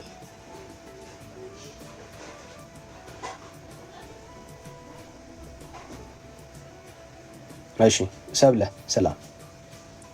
ሰላም እንዴት ዋልክ ዳኒ? እንዴት አደርክ? እንዴት አረፈድክ? ጌታ ይባርክ። አሜን አሜን። ሰላም ናችሁ? ሁሉ ሰላም እግዚአብሔር ይመስገን። አሁን ከልጁ ጋር ስትከራከሩ የነበረውን በመጠኑ ሰምቻለሁ፣ ማለት ስትነጋገሩ የነበረውን። እሺ ከየት ቤት አመጣሽ? እኔ ከኦርቶዶክስ ነኝ። እሺ ግን አሁን በእናንተ ትምህርት በጣም እየተባረኩ በቀደም ገብቼ ነበር አንተ ጋር። እሺ ሰላም እና ጥሩ ነገር አግኝቻለሁኝ፣ እግዚአብሔር ይመስገን። አሁን እምነት አለን፣ ሁሉም ሰው ይኖረዋል። ያለ እምነት መቼም እግዚአብሔርን እንትን አይልም። እና እምነት ኖሮን የምንሰራው ነገር አያጠነክረውም፣ እምነታችንን የበለጠ አያጠነክረውም የምናደርገው ነገር ማለት ነው። በእርግጥ በእምነት የጸደቀ ሰው ነው ስራ የሚሰራው፣ ተረድቻለሁ። ይሄንን የጸደቀ ሰው ወይንም ደግሞ ያው በሞቱ ድኛለሁ በትንሳኤው ጸድቅ ያለው ነው። ይሄንንም ከእናንተ ነው የተማርኩት። በእውነት እግዚአብሔር ባርካችሁ። ተምሬያለሁኝ፣ አውቄያለሁኝ፣ ብዙ ነገር ገለል ብሎልኛል። ግን አሁን እምነቴን በስራ የበለጠ አላጠነክረውም በምሰራው ነገር። እሺ ምናልባት እምነቴን እንዴት አላጠነክረውም ስትይ ከመዳንሽ ጋር አይገናኝም አይደል? አይገናኝም። መዳኔማ በልጁ ስራ ነው የዳንኩት፣ በኢየሱስ ክርስቶስ ነው። ግን የምሰራው ስራ የበለጠ እምነቴን አያጠነክረውም። እምነቴን አያጠነክረውም ስትይ ምናልባት እንድረዳሽ የበለጠ ለእምነቴ ጠንካራ ሆኜ በጣም ወደሱ እንድቀርብ አያደርገኝም የምሰራው ስራ። ምልህ ይሄ ሌሎች በቅዱሳኖች በሌላ ነገር አይደለም። አሁን ድሆችን በመርዳት በመንከባከብ፣ የተራበ ማብላት፣ የታረዘ ያንን በማደርግበት ሰዓት የበለጠ ወደ ጌታ ያቀርበኝም አያጠነክረኝም። እኔ ይሄን ለማወቅ ፈልጌ ነው። እሺ የምንሰራቸው ስራዎች ለክርስትና ህይወታችን የሚጠቅሙ ስራዎች አሉ። ለምሳሌ ብንጾም ብንጸልይ፣ ኦኬ፣ የበለጠ መንፈሳዊ ህይወታችን ይጠነክራል፣ ያድጋል። ኦኬ እነኚህ ነገሮች ፕራክቲስ የምናደርጋቸው ነገሮች ናቸው። አንዳንዶቹ ለምሳሌ መስጠት ፕራክቲስ ነው የምታደርጊው አይደል? ጀስት በሀሳብ ደረጃ መስጠት አይቻልም። በሀሳብ ደረጃ መስጠት ሳይሆን ሪል መስጠት ይጠይቃል። ከራስ መቆረስ ይጠይቃል። ከራስ መቆረስ ይጠይቃል። እነኚህ ነገሮች ምንድን ናቸው? መንፈሳዊ ፕራክቲስ የምታደርጋቸው ነገሮች ናቸው። አንድ ያደረግሽው ነገር ለሚቀጥለው እምነት ይጨምራል። ያው እየጨመረልሽ ይሄዳል። እምነትሽ እያደገ ይመጣል። ያው አንዳንዶቹ ጉዳዮች መንፈሳዊ ህይወት እንትን ስለሆነ ማለት ነው፣ ፕራክቲስ ስለሆነ ማለት ነው። ስለዚህ ሞር ለምሳሌ ጌታና መተው ምን አሉ? ጸሎትን አስተምረን አይደል ያሉት? ኦኬ አያሽ ምንድነው እሱ? ጸሎት አንዳንዴ ፕራክቲስ የምታደርጊው ነገር ነው፣ የምትማሪውም ነገር ነው። ስለዚህ ዘሞር የሆነ ነገር መንፈሳዊ ህይወት ውስጥ ባደረግሽው ቁጥር አንዳንዱ ነገሮች የበለጠ ህይወትሽን እያደገ እየጨመረ ይመጣል። ኦኬ እየጨመረ ይመጣል። እምነትሽም እንደዛው ማለት ነው። መንፈሳዊ ህይወትሽ እያደገ እግዚአብሔር በገባሽ መጠን የበለጠ እያደገ እየጨመረ ይመጣል። ኦኬ እምነትሽ እያደገ እየጎለመሰ ይመጣል። እንደ ልጅ ሲሆንሽ እንደ ልጅ ታስቢ ነበር። አሁን ደግሞ ስታድጊ ደግሞ እንደ ትልቅ የምታስቢባቸውን ነገሮች ነው የምታየው በህይወትሽ። ስለዚህ በበላሽ ቁጥር መንፈሳዊ ነገሮች እምነትሽ የበለጠ እያደገ እየጨመረ ይሄዳል። ስለዚህ የምናደርጋቸው የመልካም ነገሮች በክርስትና ህይወት ውስጥ እምነታችንን አይጨምሩም ወይ? በትክክል ይጨምራሉ። ያሳድጋሉ? ያው እያሳደጉ ይመጣሉ። ምክንያቱም በምታደርጊያቸው ፕራክቲስ በምታደርጊባቸው በእያንዳንዱ ጉዳዮች ውስጥ የምትካፈዩ መንፈሳዊ ስጦታ ስላለ፣ መንፈሳዊ ጸጋ ስላለ ማለት ነው። ጸጋ ስላለ በዛ ውስጥ የምንካፈለው ነገር አለ። ለምሳሌ ጾም በጣም ወሳኝ ነው፣ መጸለይ በጣም ወሳኝ ነው፣ ቃሉን ማንበብ በጣም ወሳኝ ነው። እነኚህ ነገሮች ናቸው ስታረጊያቸው የበለጠ በህይወትሽ ውስጥ እምነትሽን እያሳደጉ ይመጣሉ። ምንም ግልጽ ነው። ከመዳን አንጻር ግን ምንም ኮንትሪቢዩሽን የላቸውም። የሆነ ነገር በጣም ስላደረግን አይደለም። ምንድነው አንድ ሄዳን ነው በእግዚአብሔር ልጅ በክርስቶስ ኢየሱስ በተሰራልን ስራ ነው እና ስለዚህ እሱን ማስተዋል ይጠይቃል። ያው ክርስትና ስለሆነ ማለት ነው። የምንሰራቸው ነገሮች የምናደርጋቸው ድርጊቶች ሁሉ የእግዚአብሔር ጸጋ ስለረዳንም ነው ባይዘው አንዳንዱን ነገር የምናደርጋቸው። ምክንያቱም መፈለግንም ማድረግንም የሚያኖር ማን ይላል እግዚአብሔር ቃል? እግዚአብሔር ራሱ ነው። ኦኬ ማለት አንዳንዴ ክርስትና በእኛ ብቻ የሚከናወን ነገር አይደለም። ኦኬ ለምሳሌ ይሄ ሀሳብ በጣም ወሳኝ ስለሆነ ላሳይሽ።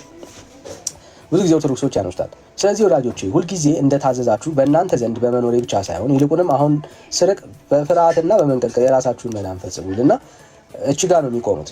ኦኬ ግን እዚህ ጋር አይቆምም ሀሳቡ። ስለ በጎ ፈቃዱ መፈለግንም ማድረግንም በእናንተ የሚሰራ እግዚአብሔር ነውና። እሺ በሰዎች ህይወት ውስጥ ራሱ መፈለግንም ማድረግንም የሚያደርግ ማን ነው? እግዚአብሔር ራሱ ነው። ባንቺ ውስጥ ያንን ነገር እግዚአብሔር ይፈጥራል፣ ያንን ነገር ያስቀምጣል። እግዚአብሔር ላስቀመጠውና መፈለግን ለዛ ነገር ሲያዘጋጅሽ እግዚአብሔር ላዘጋጅሽ ለዛ ነገር ምን መሆን ነው? መታዘዝ ነው ከኛ የሚጠበቀው። ኦኬ ምን ማለት ነው? ለምሳሌ ውስጥሽ መጸለይ ከተሰማው፣ መንበርከክ ከተሰማው፣ መጾም ከተሰማው ምናምን ያንን ማድረግ ያንቺ ስራ ነው። ግን መፈለግን እግዚአብሔር ያደርጋል ባንቺ ውስጥ። ኦኬ ያንን በጎ ፈቃዱን እንድታደርጊ እግዚአብሔር አምላክ በዛ ውስጥ ምን እየሰጠሽ ነው? አቅም እየሰጠሽ ነው፣ ጉልበት እየሰጠሽ ነው። መታዘዝ ኦፍ ኮርስ ከኛ ይፈልጋል። ኦኬ የመጣውን ያንን እግዚአብሔር በእኛ ውስጥ ያስቀመጠውን ያንን ሸክም ወደ ተግባር መለወጥ መቻል አለብን። ለኛ ነገሮች ስናደርግ በጸጋ በእምነት እያደገን እየጎለመስን እንሄዳለን። በመንፈሳዊ ህይወት ማቹር እያደረገን እንሄዳለን ማለት ነው በሌላ አነጋገር። ስለዚህ እነኚህ የምናደርጋቸው ድርጊቶች ሁሉ ለመንፈሳዊ ህይወት እንትን አላቸው ወይ? አዎ በጣም አላቸው። ያሳድጋሉ? አዎ ያሳድጋሉ። የልጁን መልክ እንድንመስል ያደርጉናል ወይ? አዎ በደንብ ያደርጉናል። ኦኬ ክርስትና ስለሆነ ማለት ነው። ኦኬ ስለዚህ ግድ ነው እነሱ ነገሮች ማድረግ። ግን የምናደርግበት ሞቲቭ ግን እግዚአብሔር ይፈልጋል። ሞቲቭ በጣም ወሳኝ ስለሆነ ማለት ነው። ሞቲቭ በጣም በእግዚአብሔር ዘንድ በደንብ መታየት አለባቸው። ለምንድን ነው የምናደርገው? እሱ በጣም ወሳኝነት አለው። ክርስቲያን ለምንድን ነው የሚያደርገው? እሱን መመለስ መቻል አለበት። እግዚአብሔር የሞቲቭ አምላክ ነው። ባይዘው የምታደርጊባቸው እያንዳንዱ ድርጊቶች ለምን እንደምታደርጊ እግዚአብሔር ነው የሚያያቸው ከድርጊቶቹ ባሻገር። ለምሳሌ ስትሰጪ ለምን ነው የምትሰጪው? ለመታየት ነው። ኦኬ ለመታየት ከሆነ ኦልሬዲ እዚሁ ተቀብለሻል ማለት ነው ከሚያዩ ሰዎች። ኦኬ ለምን ነው የምትሰጪው? ለምን ነው የምታካፊው? ያ ሰው በአንቺ ስለሰጠሽው እግዚአብሔርን እንዲያመሰግን ነው። እግዚአብሔርን እንዲያመሰግን ከሆነ እግዚአብሔር አይቶታል ማለት ነው። ኦኬ ያ ሰው እግዚአብሔርን ሲያመሰግን በአንቺ ውስጥ እግዚአብሔር አምላክ ያየው ነገር አለ ማለት ነው። መታዘዝን አይቷል። ከአንቺ ጎለሽ ሊሆን ይችላል። እግዚአብሔር ግን በመስጠትሽ ደግሞ እንደማያጎልሽ ሌላ ቀን ደግሞ በሰጠሽው ነገር ሳይሆን ከሰጠሽው በላይ ለአንቺ ደግሞ ሲሰጥሽ ታያለሽ። ኦኬ ዛሬ ግን ጎለሽ ነው የሰጠሽው። ለሆነ ሰው ተቸግሮ አይተሽዋል። በጉለትሽ ነው ሄደሽ የሰጠሽው፣ ግን ስትሰጪው ትጎለሻል። እግዚአብሔር ግን አንቺን አይቶ ደግሞ መስጠትሽን አይቶ ደግሞ እግዚአብሔር የሚባርክ አምላክ ነው፣ የሚሰጥም አምላክ ስለሆነ ማለት ነው። ሌላ ጊዜ ደግሞ ሲሰጥሽ ታያለሽ። እምነትሽ ምን ያደርጋል? ዴቨሎፕ ያደርጋል። ምን ብለሽ ነው የምታስቢው? ዋው እግዚአብሔር አምላክ አላሳጣኝም ታያለሽ። ለነገ እምነትሽ ይሆናል ማለት ነው። ስለዚህ ክርስትና አንዳንድ ነገሮች ልክ ነው። እምነቶቻችንን ሞር ፕራክቲስ ባደረግናቸው ቁጥር እምነታችን በዛው ልክ እያደገ እየጨመረ መንፈሳዊ ህይወታችን እየጎለመሰ ይመጣል። ቃሉን ማንበብን በጸለይን ቁጥር ያንን ነው እያገኘን የምንሄደው። መንፈሳዊ ህይወታችን ልክ ነው እንደ ኖርማል ነውና ካልበላን እንከሳለን፣ ካልበላን ዊክ እንሆናለን። ኦኬ መንፈሳዊ ህይወታችን ደግሞ የሚመገቡት እነኚህ ምግቦች ነው። እግዚአብሔርን ቃል እንመገባለን፣ እንጸልያለን፣ ደግሞ እግዚአብሔር ያዘዘንን ነገር ፕራክቲስ በማድረግ እንሆናለን። እነኚህ ነገሮች መንፈሳዊ ህይወታችንን ያሳድጋሉ ወይ? ምንም ጥያቄ የላቸው። እንደውም ማድረግ አለብን። አንዳንዴ ክርስትና የሆነ የቆመ ከመሰለን ህይወታችን በጣም እድገት ውስጥ እንደሌለን ከመሰለን በእግዚአብሔር ጸጋ ልናደርጋቸው የሚገቡ ነገሮችን መጽሐፍን እያነበብን ማድረግ ፕራክቲስ ውስጥ ማድረግ ራሳችን ማስገባት ይኖርብናል ብዬ አምናለሁ። ኦኬ በተለይ መጸለይ ያለብን፣ መጾም አለብን። በጣም ወሳኝ ነው ለክርስትና ህይወታችን። ጾም ጸሎት በጣም ወሳኝ ነው። በጣም ወሳኝ ነው። ያው እኛ እንደምታውቁ ኦፊሻል የሆኑ የጸሎት ጊዜያቶች በጣም ጥቂት ናቸው በቸርቻችን የሚወሰኑ። ብዙዎቻችን ራሳችን የምናደርጋቸው ልምምዶች ናቸው እና እነኛ ልምምዶች ራሳችን በጌታ ፊት መጸለይ አለብን፣ መጾም አለብን፣ ጌታ መፈለግ አለብን፣ መስጠት መቻል አለብን፣ ማካፈል መቻል አለብን።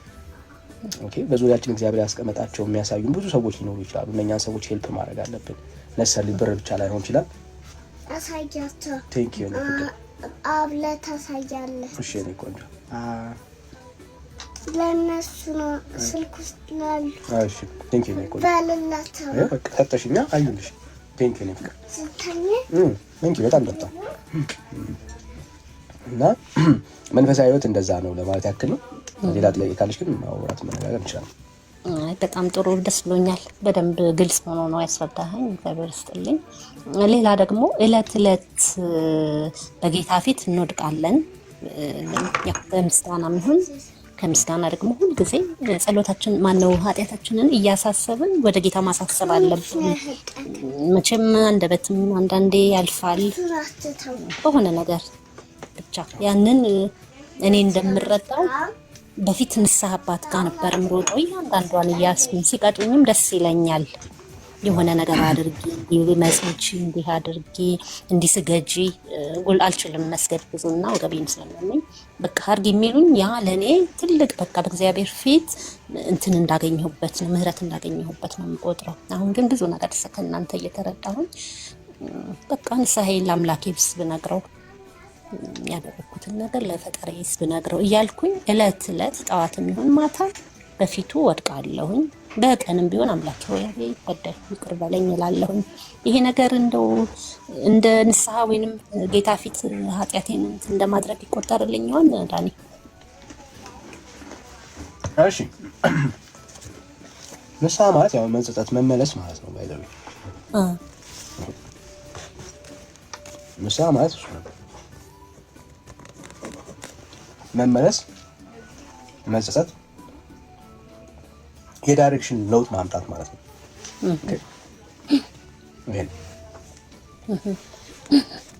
ንስሐ ማለት ኃጢአት ይቅር መባል ማለት አይደለም። ብዙ ሰው ሚስ የሚያደርገው ይሄን ኦኬ ንስሐ ማለት እኔ ስጸጸት በዛ ላይ መልስ አላገኝም ማለት ነው።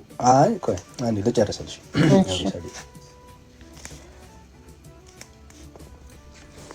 የአቅጣጫ ለውጥ፣ መጸጸት፣ መመለስ ነው። ኦኬ ይሄ ንስሐ እንላለን። ኦኬ ዘሬስት ግን ያለው ነገር የኃጢአት ይቅርታ ግን ማግኘት ከማን ዘንድ ነው? ከእግዚአብሔር ዘንድ ነው። ከጌታ ዘንድ ነው። ከጌታ ዘንድ ነው። ኦኬ ምን ማለት ነው? የንስሐችን ትልቅነት አይደለም የኃጢአትን ይቅርታ ያስገኛለን። ኦኬ በንስሐው ኃጢአታችንን የገዛ ነው የሚመስለን ሰዎች አለን አይደለም። እንደሱ እዛ እኮ ስለሳሉብን ነው። ምን ማለት ነው? 100 ኃጢአታችንን ስንነግራቸው 400 ስገድ ይሉናል።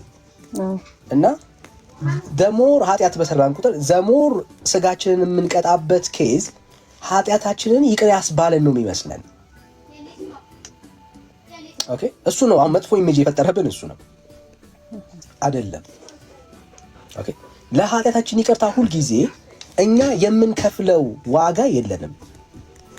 ኦኬ የተከፈለው ዋጋ በእኛ ህይወት ውስጥ እንዲሰራ ነው የፈቀድነው እኛ። ንስሐ ማለት የተከፈለው የኃጢአት ዋጋ በእኔ ህይወት ውስጥ እንዲሰራ ነው የፈቀድኩት እንጂ ለሰራሁት ኃጢአትና በደል ይቅርታ እንዳገኝ ዋጋ አልከፈልኩም ከእግዚአብሔር ዘንድ። ኦኬ በጣም መስተካከል ያለበት ምልከታ ነው። ያ ዋጋው ኦልሬዲ ኢየሱስ ነው። he paid the price። ዋጋው ኢየሱስ ነው። እኔ የማረገው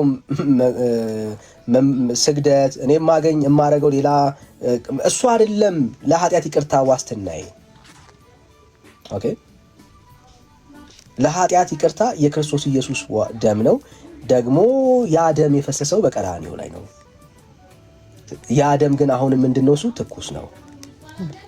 ስለዚህ ለሰራሁት ለኃጢአቴ ለበደሌ ንስሐ ስገባ ለዛ ለተከፈለው ዋጋ እኔ ተስማማው። ጌታ ሆይ በድያለሁ፣ አሳዝኛለሁ፣ ይቅር በለኝ አልኩት። ፍቃዴን ሰጠሁት ለሱ። እጠበኝ አልኩት። እንዲያጥበኝ ነው ራሴን ሬዲ ያደረኩት። ለኃጢአቴ ለበደሌ አይደለም ዋጋ የከፈልኩት፣ ፍቃዴን ነው ያሳየሁት ለሱ። ኦኬ ፍቃዴን ነው የከፈትኩለት ለሱ እና በእኔ ህይወት ስራ ነው ያልኩት። ኃጢአትን ግን የሚያነጻው ማን ነው? ኢየሱስ ነው። የኃጢአቴ ማስተሰሪያ ማን ነው? ኢየሱስ ነው። ከንስሐዬ ብዛት የተነሳ አይደለም የኃጢአት ይቅርታ ያገኘሁት። የንስሐዬ ብዛት እግዚአብሔርን አስጨንቆት አይደለም ምህረትን ያገኘሁት አይደለም። እኔ ህይወቴ ኃጢአት በደል ነፃ የሆንኩት የተከፈለው የኢየሱስ ደም ነው። that's the credit የሚወስደው እሱ ነው። ስለዚህ በጌታ ፊት የምታደርገው የትኛውም ንስሐ ዋጋ የሚሆነው ቫልዩ የሚኖረው የኢየሱስ ደም ስላለልሽ ነው። እሱ ነው። ስለዚህ ንስሐ በገባሽ ቁጥር ኤኒ ታይም ላይ እግዚአብሔር አምላክ ይቅር ይልሻል። የጸሎቱ ርዝማኔ አይደለም፣ የመንበርከክሽ ብዛቱ አይደለም አይደል? ዋናው ከልብ ይሁን እንጂ ከውስጥ ይሁን እንጂ የምታረጋቸው ፊዚካል አክቲቪቲዎች አይደሉም። ዋናው ከልብና ከውስጥሽ ይሁን፣ በእውነት መመለስሽ ይሁን እንጂ እግዚአብሔር አምላክ እየሄድሽም ሊሆን ይችላል ተንበርክከሽ፣ ተኝተሽም ሊሆን ይችላል እያለቀሽ። ዋናው የልብሽ ቅንነት፣ የልብሽ ሐሳብ ከእግዚአብሔር ሐሳብ ጋር ይስማማ እንጂ እግዚአብሔር አምላክ አንቺን ይቅር የሚለው ስለፈሰሰው ስለ ክርስቶስ ኢየሱስ ደም እሱ ነው። ዋጋው እሱ ነው። መግዣው የኃጢአት ይቅርታ መገኛው መንገዱ ኢየሱስ ነው ሌላ አይደለም። እንግዲህ ያው እዛ ቤት ተጫውተውብናል እና እሱ ካልተፈጸመ እሱ ካልተደረገ ንስሐ የሚያገኝ ሰው አይመስለውም እና በኃጢአቱ ብዛት እንትኑንም አብረው ስለሚጨምሩ ማለት ነው ቅጣቱንም ስለሚጨምሩት ማለት ነው እና አይደለም ከብዙ ነገር ነው መቼም ያዳናችሁን። በእውነት እኔ ያለቀም መናገር እስከሚያቅተኝ ነው። እግዚአብሔር ይባርካችሁ። ብዙ ጥያቄም አለኝ በሌላ ጊዜ በሌላ ርዕስ። ዋና ደግሞ ስለ ስጋና ደሙ በጣም ሊገባኝ ያልቻለው ርዕስ ነው። ዛሬም ሳይሆን ሌላ ጊዜ በምታነሱበት ሰዓት ገብቼ ይሄንን በጣም ማወቅ ፈልጋለሁኝ። እኔ በቤተክርስቲያን እንትን ቆራቢ ነኝ እንግዲህ በኦርቶዶክስ ግን አሁን ብዙ ነገር ከእናንተ ብዙ ትምህርት ተምሬ በቃ ወደ ኋላ ተመልሻለሁ ወደ እናንተ እና ብዙ ነገር እያወቅኩ ነው፣ እየገባኝ ነው። ግን እየሄድኩኝም አሁን ጸሎት እያደረግኩኝ ሌላም ማየው የለም። አንድ እሱ ብቻ ነው፣ አምላኬን ብቻ አይቼ ነው። ሌላ ነገር ሲጀምሩ እወጣለሁኝ። ሌላም ሰው ጋር ደግሞ በጣም እያሳዘኑኝም ነው። በቃ ምክንያቱም የነበርኩበት ነገር ስለሆነ እያሳዘኑኝ ነው። እና በምችለው በማቀው ለመመስከር ለመናገር ለመስበክ ሞክራለሁ። እየሞከርኩ ነው። እግዚአብሔር ይርዳኝ። እኔ ብዙ ነገር አግኝቻለሁ። ድህነት ደግሞ ብዙ ይቀረኛል። ገና ነኝ። ገና እየተማርኩኝ ነው። እዛ ሆኜ በደንብ ልወቀው ብዬ ነው። በደንብ በቃ ይግባኝ ብዬ ነው። መጽሐፍ ከፍታለሁ፣ አነባለሁ መጽሐፍ ቅዱስ። አንዳንዴ ማይገባኝም ይታታብኛል። በቃ አንዳንዱ ደግሞ በጣም ተመስጬ እየጻፍኩ እንትን እለዋለሁ። በፊት እኔ 4-5 አለኝ የድሮ ራሱ መጽሐፍ ቅዱስ አለኝ፣ ግን የሚያነበው የለም። አላነበውም። መዝገበ ጸሎት ነው የማነበው የነበረ፣ እሱም ቀርቷል። አሁን ሁሉም ቀርቷል። መጽሐፍ ቅዱስ ነው የማነበው፣ አነባለሁኝ። የሚገባኝ ይገባኛል፣ የማይገባኝም እግዚአብሔር መንፈስ ቅዱስ ይርዳኝ እላለሁ። ያልገባኝንም ደግሞ ክድን አደርገዋለሁ። ወዲያው ግን በእናንተ በጣም ብዙ ነገር እያወቅኩኝ ነው። አሁን በጣም ደስ እያለኝ ነው። እሺ እግዚአብሔር ይባርክ። እንኳን ጌታ ረዳሽ። ደስ ነው የሚለን። ምናልባት ስለ ክርስቶስ ኢየሱስ ደም አንድ ሁለት ሀሳቦችን ልስጥሽ። ምናልባት እሺ ደም ሳይፈስ ስርየት የለም። ኦኬ ደም ሳይፈስ ስርየት የለም። ይሄ የጌታ ትእዛዝ ነው። ዕብራውያን 9 ላይ የምናየው ሀሳብ አለ። ዕብራውያን 9:22 አካባቢ ላይ ደም ሳይፈስ ስርየት እንደሌለ በግልጽ ይናገራል። ስለዚህ ሰው የኃጢአት ስርየት እንዲያገኝ የግድ ምን መፍሰስ ነበረበት? ደም መፍሰስ ነበረበት። እኛ የኃጢአት ይቅርታ ያገኘንበት ሚስጥር ምንድን ነው ካልሽኝ የፈሰሰ የክርስቶስ ኢየሱስ ደም ስላለ ነው። ያ የክርስቶስ ኢየሱስ ደም ነው እኛን ከኃጢአት ከበደል የሚያነጻ። ስለዚህ ሌላ የኃጢአት ይቅርታ የሚገኝበት ደም የለም ማለት ነው። ያ ደም ደግሞ አንዴ ነው የፈሰሰው። ባይዘው አንዴ ነው የፈሰሰው አንዴ ነው። በየቀኑ በየሰዓቱ የሚሰዋ አዲስ መስዋዕት የለም። የክርስቶስ ኢየሱስ ደም አንዴና ለዘላለም አንዴ ነው የተሰዋው። እንዲሁ ክርስቶስ ደግሞ የብዙዎች ኃጢአትን ሊሸከም አንድ ጊዜ ነው የሚለው።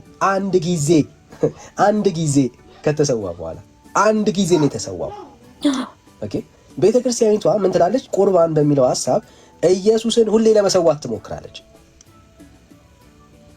ኖ ኢየሱስ አንዴ ነው የተሰዋው። በየቀኑ የሚሰዋ ኢየሱስ የለም።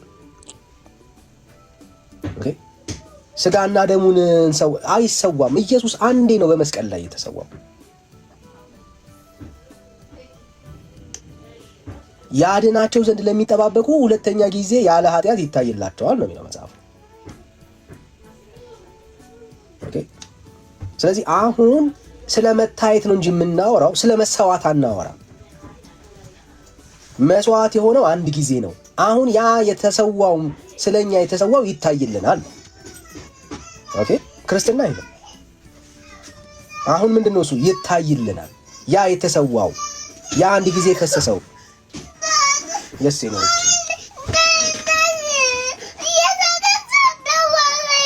እውነት ለንገርሽ ማሚ ኪዊንን አዋሪያት ፕሊዝ።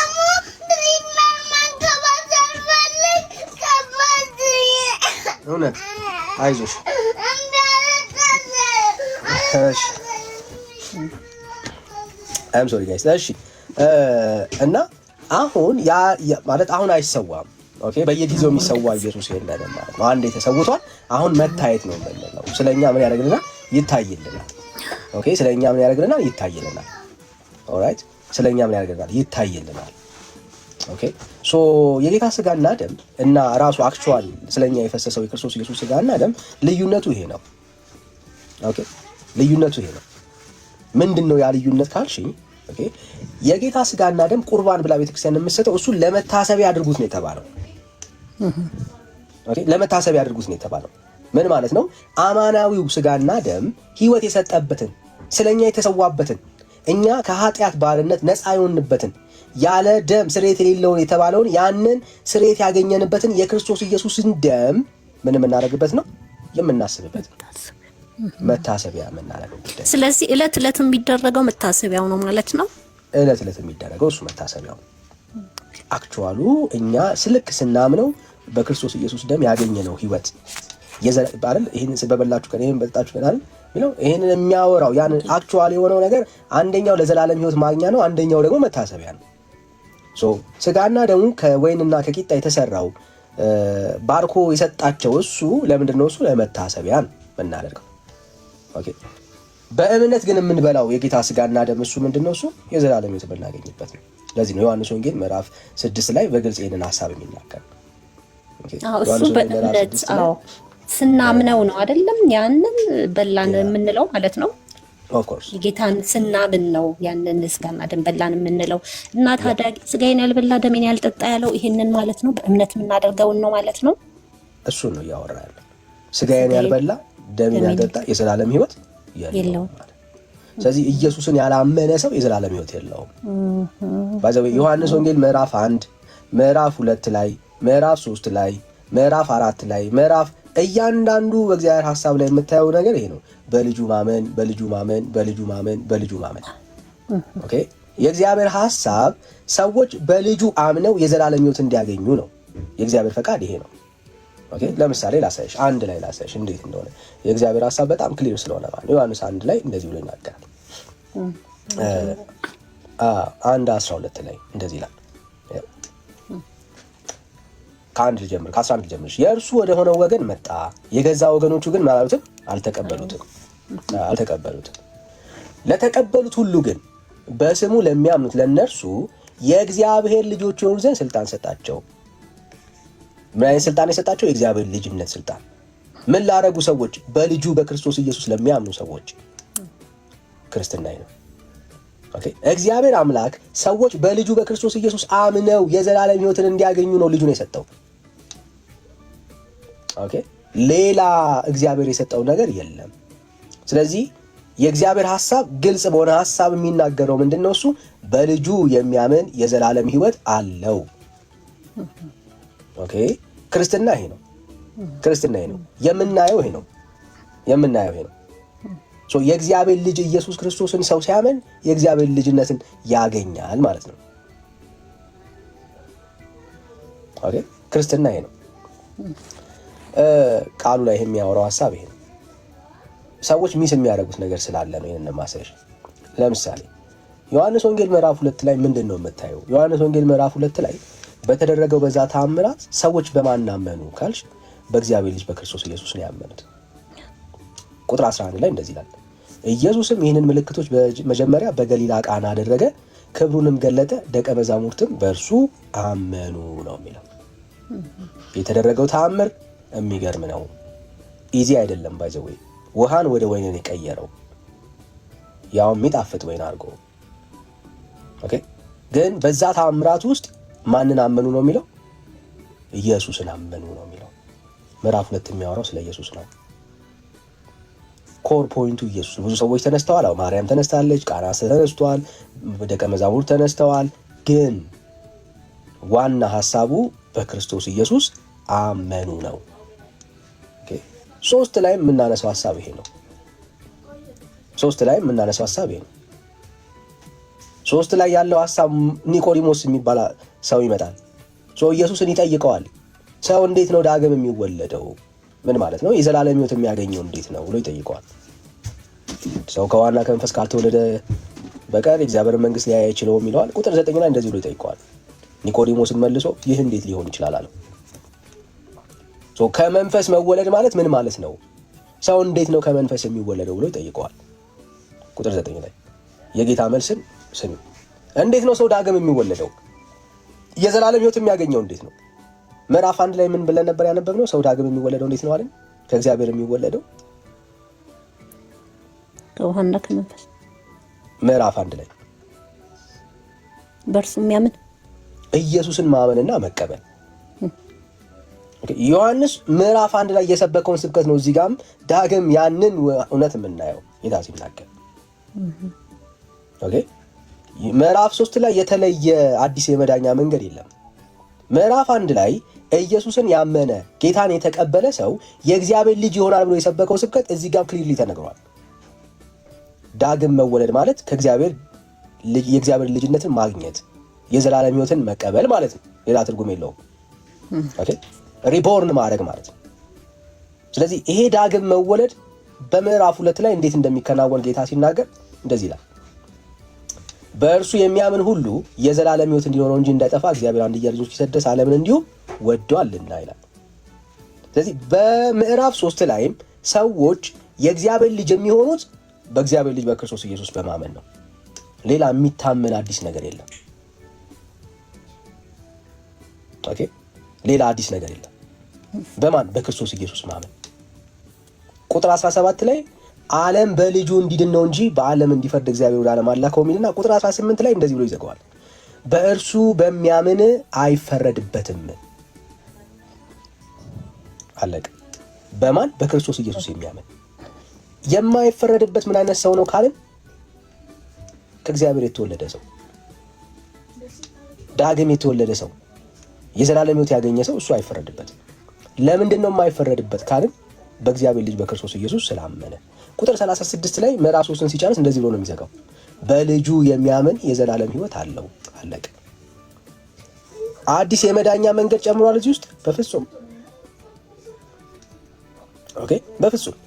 በማንም የሚያምን? በልጁ የሚያምን። ክብር ለእግዚአብሔር ይሁን። ዮሐንስ ወንጌል ምዕራፍ 1 ላይ የጀመረው ትምህርት አሁን ነው የሚቀጥለው። የተለየ አዲስ አዳኝ የለም።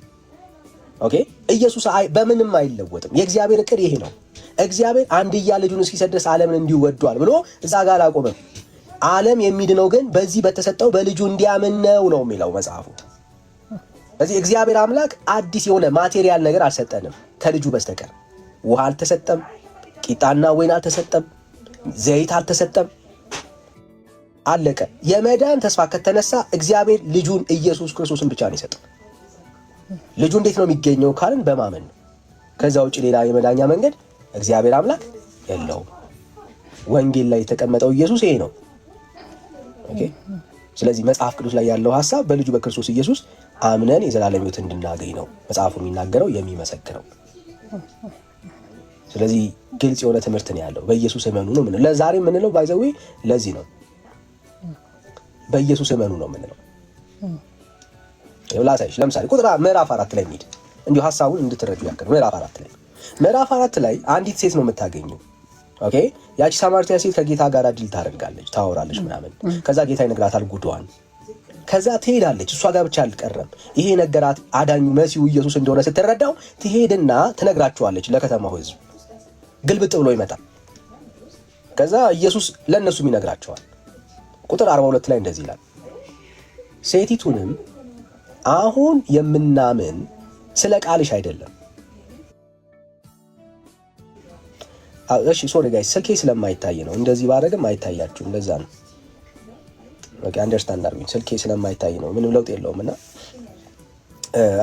ካሜራ እንትን ነው የስልኩ ፕሮብሌም ነው፣ ይስተካከላል። ደውሪ ሰሞን በቃ አሁን ግን ድብዝዝ የሚለው ከቆሻሻ ሆኖ አይደለም፣ ቆሻሻ ሆኖ አይደለም። እንደዚህ ባደረገው አሁን ይታያል፣ ሩቅ ቢሆን ግን እንደዚህ ደግሞ አይታያችሁም፣ አይነበብም። ለዛ ነው። ቃሉን ግን ፖስት ልታርጉት ትችላላችሁ። ዮሐንስ ወንጌል ምዕራፍ 4 ቁጥር 42ን ፖስት አድርጉት። እንደዚህ ይላል፣ ሴቲቱንም አሁን የምናምን ስለ ቃልሽ አይደለም። ስለምንሽ አይደለም፣ ስለ ቃልሽ አይደለም፣ እኛ ራሳችን ሰምተነዋል። ሃሌሉያ። አሁን አንቺ ስለሰበክንሽ ኢየሱስ አይደለም እኛ አሁን ምናምንሽ። ባይዘው ሄዳ የነገረችው የሰበከችው ኢየሱስ አለ። ኑ ጉዴን የነገረኝ ኢየሱስን ላሳያችሁ ብላለች። አሁን መተዋል፣ ሰምተዋት። አሁን ግን የሰሙትና ያዩት ኢየሱስ ይለያል። እንደዚህ ይላል፣ እኛ ራሳችን ሰምተነዋል ይልና እንደዚህ ይላል፣ እርሱ በእውነት ክርስቶስ የዓለም መድኃኒት እንደሆነ እናውቃለን ይሏት ነበረ ይላል። ዋው! ኢየሱስ ምንድነው? እሱ የዓለም መድኃኒት ነው። ምዕራፍ 4 ላይ የምናየው ኢየሱስ የዓለም መድኃኒት የሆነን ኢየሱስን ነው። ምዕራፍ 1 ላይ 2 ላይ 3 ላይ እስቲል መዳኛው ማን ነው? የናዝሬቱ ኢየሱስ ነው። እሱ ምንድነው? እሱ አለ የዓለም መድኃኒት እንደሆነ አውቀነዋል። በቃ መድኃኒቱ ማን ነው? ኢየሱስ ነው። ገብቶናል። ኢየሱስ ምንድነው? እሱ የዓለም መድኃኒት ነው። ኢየሱስ የዓለም መድኃኒት ነው። ኢየሱስ የዓለም መድኃኒት ነው። ሌላ መድኃኒት አለ? የለም።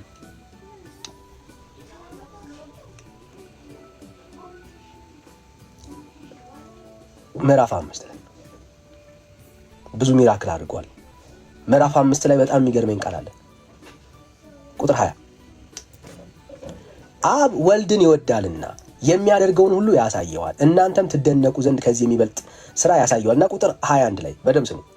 አብ ሙታንን እንደሚያስነሳ ሕይወትም እንደሚሰጣቸው እንዲሁም ወልድ ደግሞ ለሚወዳቸው ሕይወትን ይሰጣቸዋል። ምን እንዲሁ ማን ሕይወትን ይሰጣቸዋል? ወልድ ራሱ የሕይወት ሶርስ ነው። ከአምላክ በስተቀር ሕይወትን የሚሰጥ ማንም የለም። ምን ለሚያረጋቸው ሕይወት ይሰጣቸዋል? ለሚወዳቸው ምን ያረጋቸዋል? ሕይወትን ይሰጣቸዋል። ማን? ኢየሱስ።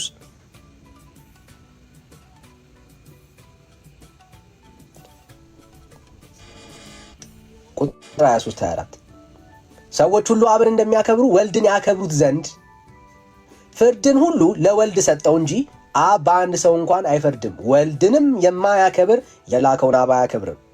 ማን እንደሚከበር? አብ እንደሚከበር። ብራዘር ለአብ እንደምትሰጠው ክብር ለማን ትሰጣለህ? ለወልድም ክብር ትሰጣለህ።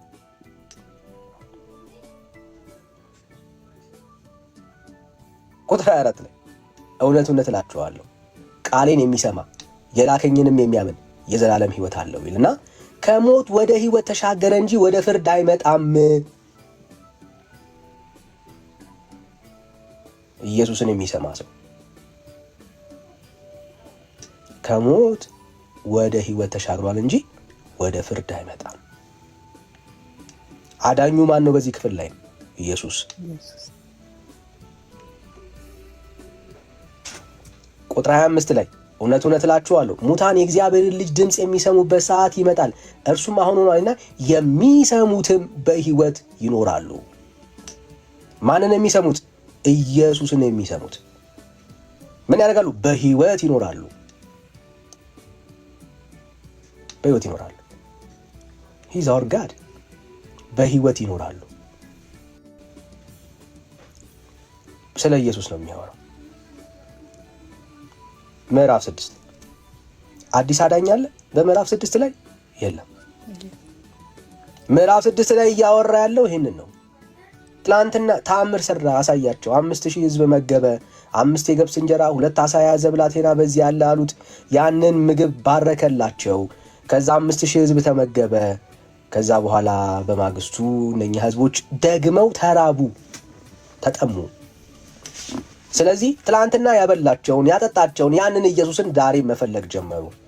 ለምን? ስለ ራባቸው። ኢየሱስን በተአምር ነው ያዩት። አሁን አብልቷል። 5000 ሕዝብ በልቷል። ያውም እንግዲህ ወንድና ሴቶችና ሕፃናት ሳይጨመሩ 12 መሶብ ተርፏል። ይሄማ ድንቅ ጌታ ነው። ምን መስራት አያስፈልግም፣ መልፋት አያስፈልግም። ቤተሰብ ይዞ ከሱ ጋር መዞር ነው። እየባረከ ያበላል፣ ያጠጣል። ይህንን ኢየሱስን በአእምሯቸው ስለውት ፈለጉት ይላል። በነጋውም በባህር ማዶ ቆመው የነበሩ ሕዝብ ከአንዲት ጀልባ በቀር በዚያ ሌላ ጀልባ እንዳልነበረ ደቀ መዛሙርቱም ለብቻቸው እንደሄዱ እንጂ ኢየሱስ ወደ ደቀ መዛሙርቱ ጋር በታንኳይቱ እንዳልገባ አዩ ይልና በባህር ማዶ ሲያገኙት መምህር ሆይ ወደዚህ መቼ መጣ አሉት። በጣም ነው የሚገርመኝ። መቼ መጣ? ምክንያቱም ሲፈልጉት ነበር። መቼ ነው የመጣው? አላየንህም። እንዴት ነው ድንገት ከቻልከው? ለምንድን ነው ኢየሱስን የፈለጉት? ስለበሉ፣ ተአምራትን ስላዩ፣ በሆድ የሚገባ ነገር ስላገኙ ከኢየሱስ ዘንድ። ኢየሱስ ቁጥር 26 ላይ እንደዚህ ይላቸዋል። ኢየሱስ መልሶ እውነት እውነት እላችኋለሁ የምትፈልጉኝ እንጀራ ስለበላችሁና ስለጠጣችሁ ነው እንጂ ምልክትን ስላያችሁ አይደለም። ስለጠገባችሁ ነው፣ ትላንትና ስላበላችሁ ነው እንጂ በእውነት ያደረኩት ተአምራት ከእግዚአብሔር ዘንድ እንደመጣው ሕይወት እንደሆንኩኝ ገብቷችሁ አይደለም። ጀስት እናንተ እኔን የተከተላችሁ ለሆዳችሁ ነው አላቸው። ቁጥር 27 በጣም ወሳኝ ሐሳብ አለው። የዛን ክፍል አውድ በደንብ የሚያስረዳ ቃል ነው። እንደዚህ ይላል፣ ለሚጠፋ መብል አትስሩ፣ ነገር ግን ለዘላለም ሕይወት ለሚኖር መብል የሰው ልጅ ለሚሰጣችሁ ስሩ፣ እርሱንም እግዚአብሔር አብ አትሞታል አላቸው። አሁን አመለካከታቸውን ቀየረ። እስከ ዛሬ እኔን የተከተላችሁኝ እኔን የፈለጋችሁኝ ምን ለማድረግ ነበር? ሆዳችሁን ለመሙላት ነበር። ኖ እሱ አይጠቅምም። ትላንት በልታችኋል፣ ዛሬ ግን ተረባችኋል። እኔን ለዛ ከፈለጋችሁኝ እናንተ ምንም አታተርፉም። የምታተርፉበትን የህይወት መንገድ ልንገራችሁ። እኔ የመጣሁት የእናንተን ሆድ ልሞላ አይደለም። እኔ የመጣሁት የዘላለም ህይወትን ልሰጣችሁ ነው። ስለዚህ እኔን መከተል ካለባችሁ ለሚያልፍ መብል እኔን አትከተሉኝ፣ ህይወት ለሆነ ነገር ተከተሉኝ አላቸው። የዘላለም ህይወት ነው የምሰጠው፣ ኤተርናል ላይፍ ብራዘርስ። አንዳንዶች ለትዳር ኢየሱስን ተከትለውታል፣ አንዳንዶች ለብር ተከትለውታል፣ አንዳንዶች ለዝና ተከትለውታል፣ አንዳንዶች ለብዙ ነገር ተከትለውታል። ጌታ ግን ምን እያለ ነው ያለው? እኔን ከተከተላችሁ ለሚጠፋ መብል አትስሩ። ትዳር ቀሪ ነው፣ ልጆች ቀሪ ናቸው፣ ዝና ቀሪ ነው፣ ብር ቀሪ ነው። ሌላ ግን የሚያልፍ ህይወት አለ። እኔን ከተከተላችሁ ለማያልፈው ህይወት ተከተሉኝ። ያ የማያልፈው ህይወት ምንድን ነው ካለ የዘላለም ህይወት የሚባል አለ። እሱ ለዛ ስራ ስሩ አላቸው። ቁጥር 28 እንደዚህ ይላል። አሁን አይናቸው እየተከፈተ ይመስላል። እንግዲህ የእግዚአብሔርን ስራ እንድንሰራ ምን እናድርግ አሉት። የእግዚአብሔርን ስራ እንድንሰራ ማለት የዘላለም ህይወት እንድናገኝ ማለት ነው። ምክንያቱም ቁጥር 27 ላይ ነገር ግን ለዘላለም ህይወት ለሚኖር መብል ብሏቸዋል። ምዕራፍ 1 ላይ የዘላለም ህይወት የሚገኘው የእግዚአብሔር ልጅነት የሚገኘው በምንድን ነው ብለናል?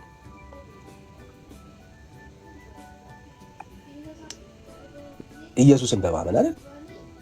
ምዕራፍ 2 ላይ ሐዋርያቶች ሲያምኑ እናያለን። ምዕራፍ 3 ላይ የዘላለም ህይወት የሚገኘው በምንድን ነው ብለናል?